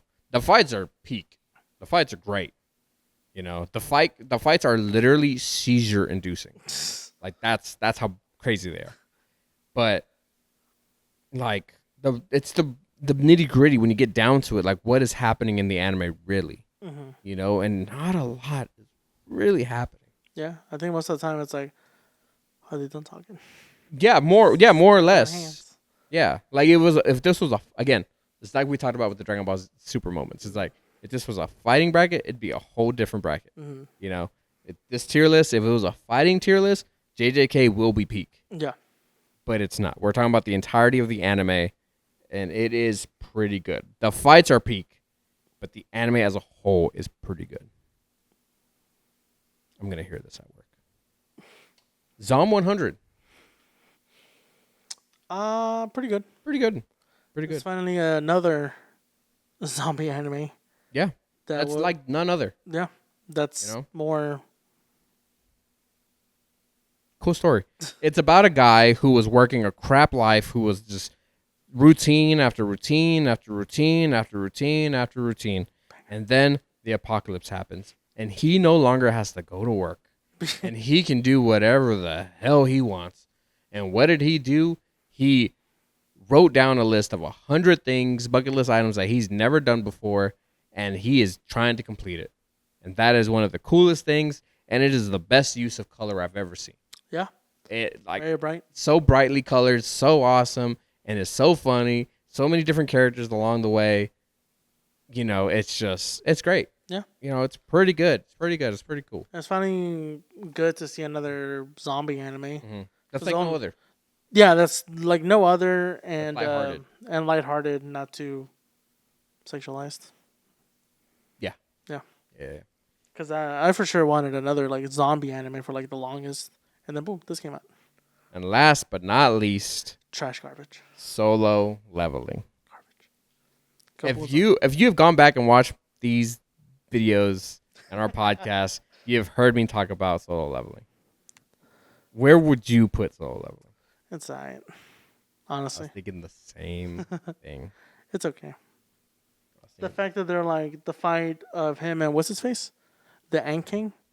yeah, Baru. There's like, oh, it's the best fight ever, and you just see a bunch of lines compared to even Freeran, the fight with her double or whatever. Insane. They're crazy. Freeran mops the floor. Mops the floor. You heard it from Scorpion himself. Yeah, solo leveling is about a kid who died, came back to life, and now has the abilities of a video game. So, in most isekais, it's the other way around. When you die, you go to a video game. This time, he died and became a video game. Just him, though. Like, he can pull up a menu, he can have an inventory, he can level up, he can get stronger. Where in this anime, everyone is stuck at where they are. Nobody can get stronger. And that's it. He had a goal to save his mom. He saved his mom. And the moment something happens, it is the worst thing that happens in the anime, according to everybody else. Yeah, the minute he fulfills his goal of saving his mom, everyone's like, what a straight up loser. It's like, how dare you, my alpha male, And it's be like, crying. other than Jinwoo, Sling Jinwoo? give me another character. Other than the named, would you even remember what he is and what he's considered? A loser. Like, do you remember what he's considered according to the system? No. Like, he gets a title. Do you remember his title? No, actually. Do you know what he says to use his ability? Arise? Yeah, everybody knows that. But probably people don't know what he's considered his title. Arisen? What? He rises people? No. Like, he's a shadow monarch is what he is. Remember that? It's kind of clicking. No. And then he has named shadow soldiers. You know, those are probably the only other people that people can name in that show. Tell me something else about the anime that's happening. The giant ant thing. Okay. What about it? Why was it such a big deal? You remember the name of the island? Ant Island. Jeju Island. Oh. See, And you're a veteran in anime. Like, you've seen so many. It's just it wasn't that good. no. Like read it. You read it. You read the little smart section I told you to read. Yeah. And you thought it was so cool Yeah. And because of how intricate and how involved some characters were and how the system itself was involved. You barely got the system in this thing. You got it in the beginning a lot. And it hit season 1, season 2 really quickly. Now we have to wait for season 3. Not a word. Nope. Not a peep. Nope. It is gone. Yep. Like, I didn't even see it on, like, clips or anything. It was getting collaborations. It was getting its own game. It was getting everything. I was outraged. Outraged. It's probably my hottest take so far about solo leveling being aight. And it is. Even the fights are aight. And the animation and everything like that, it just doesn't come close. Like, is it better than Sakamoto Days season 1? Yes. But is it better than season 2? No, not really. Also, You the know? fact that some of the fights, it's like you do get full view of the fights, but then, like, with Baru, it's literally at some point it just became Light little streams. lines. Light streams. And people were still like, that is peak animation. What, having, like, the two little. The best fight, in my opinion, is with Igris, which is the first, 4 or 5 episodes. Boy was throwing hands. Jesus. Ooh, yes, he was. That was probably my favorite fight. And it's just not as good as people are coming it out to be. Like, I mean, look, like I said, no one's talking about it now. Like, sure. now you should read it. Yes, the website is. If you have ad blocker on, you'll need it for that website. But read it. It is a good read. It's a fast read. But watching it is just not as good as some of the peak we have. Dragon Ball Z, Frieren, One Piece, Yu Yu Hakusho, Attack on Titan. I literally said those 5, and I can confidently say peak. But that is just not. The story's not there. The characters aren't there. It has what people say, aura.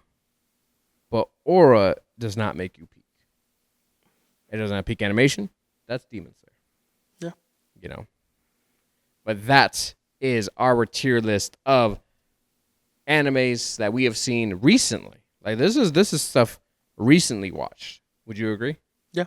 And this is only 25. We've seen this list could be hundreds of animes that we've seen throughout our life. Mm-hmm. And we will gladly eventually film that episode at some point. Maybe you can do it live. I don't know. But thank you so much for watching. If you made it to the end, you are a true nerd, and thank you so much for your love and support. And if you want to continue to follow us, there's our social medias down below. Give us a like, comment, and subscribe. And remember, we're at 161. Thank you for all the newcomers.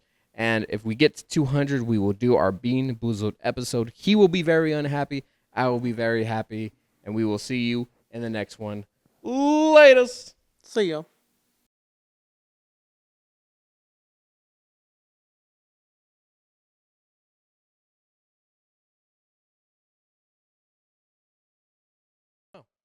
I don't know.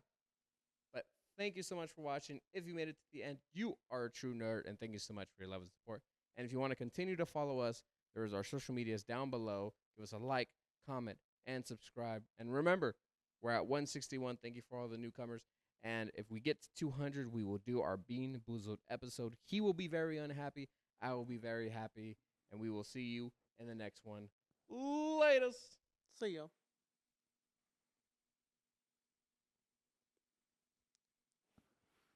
40 minutes.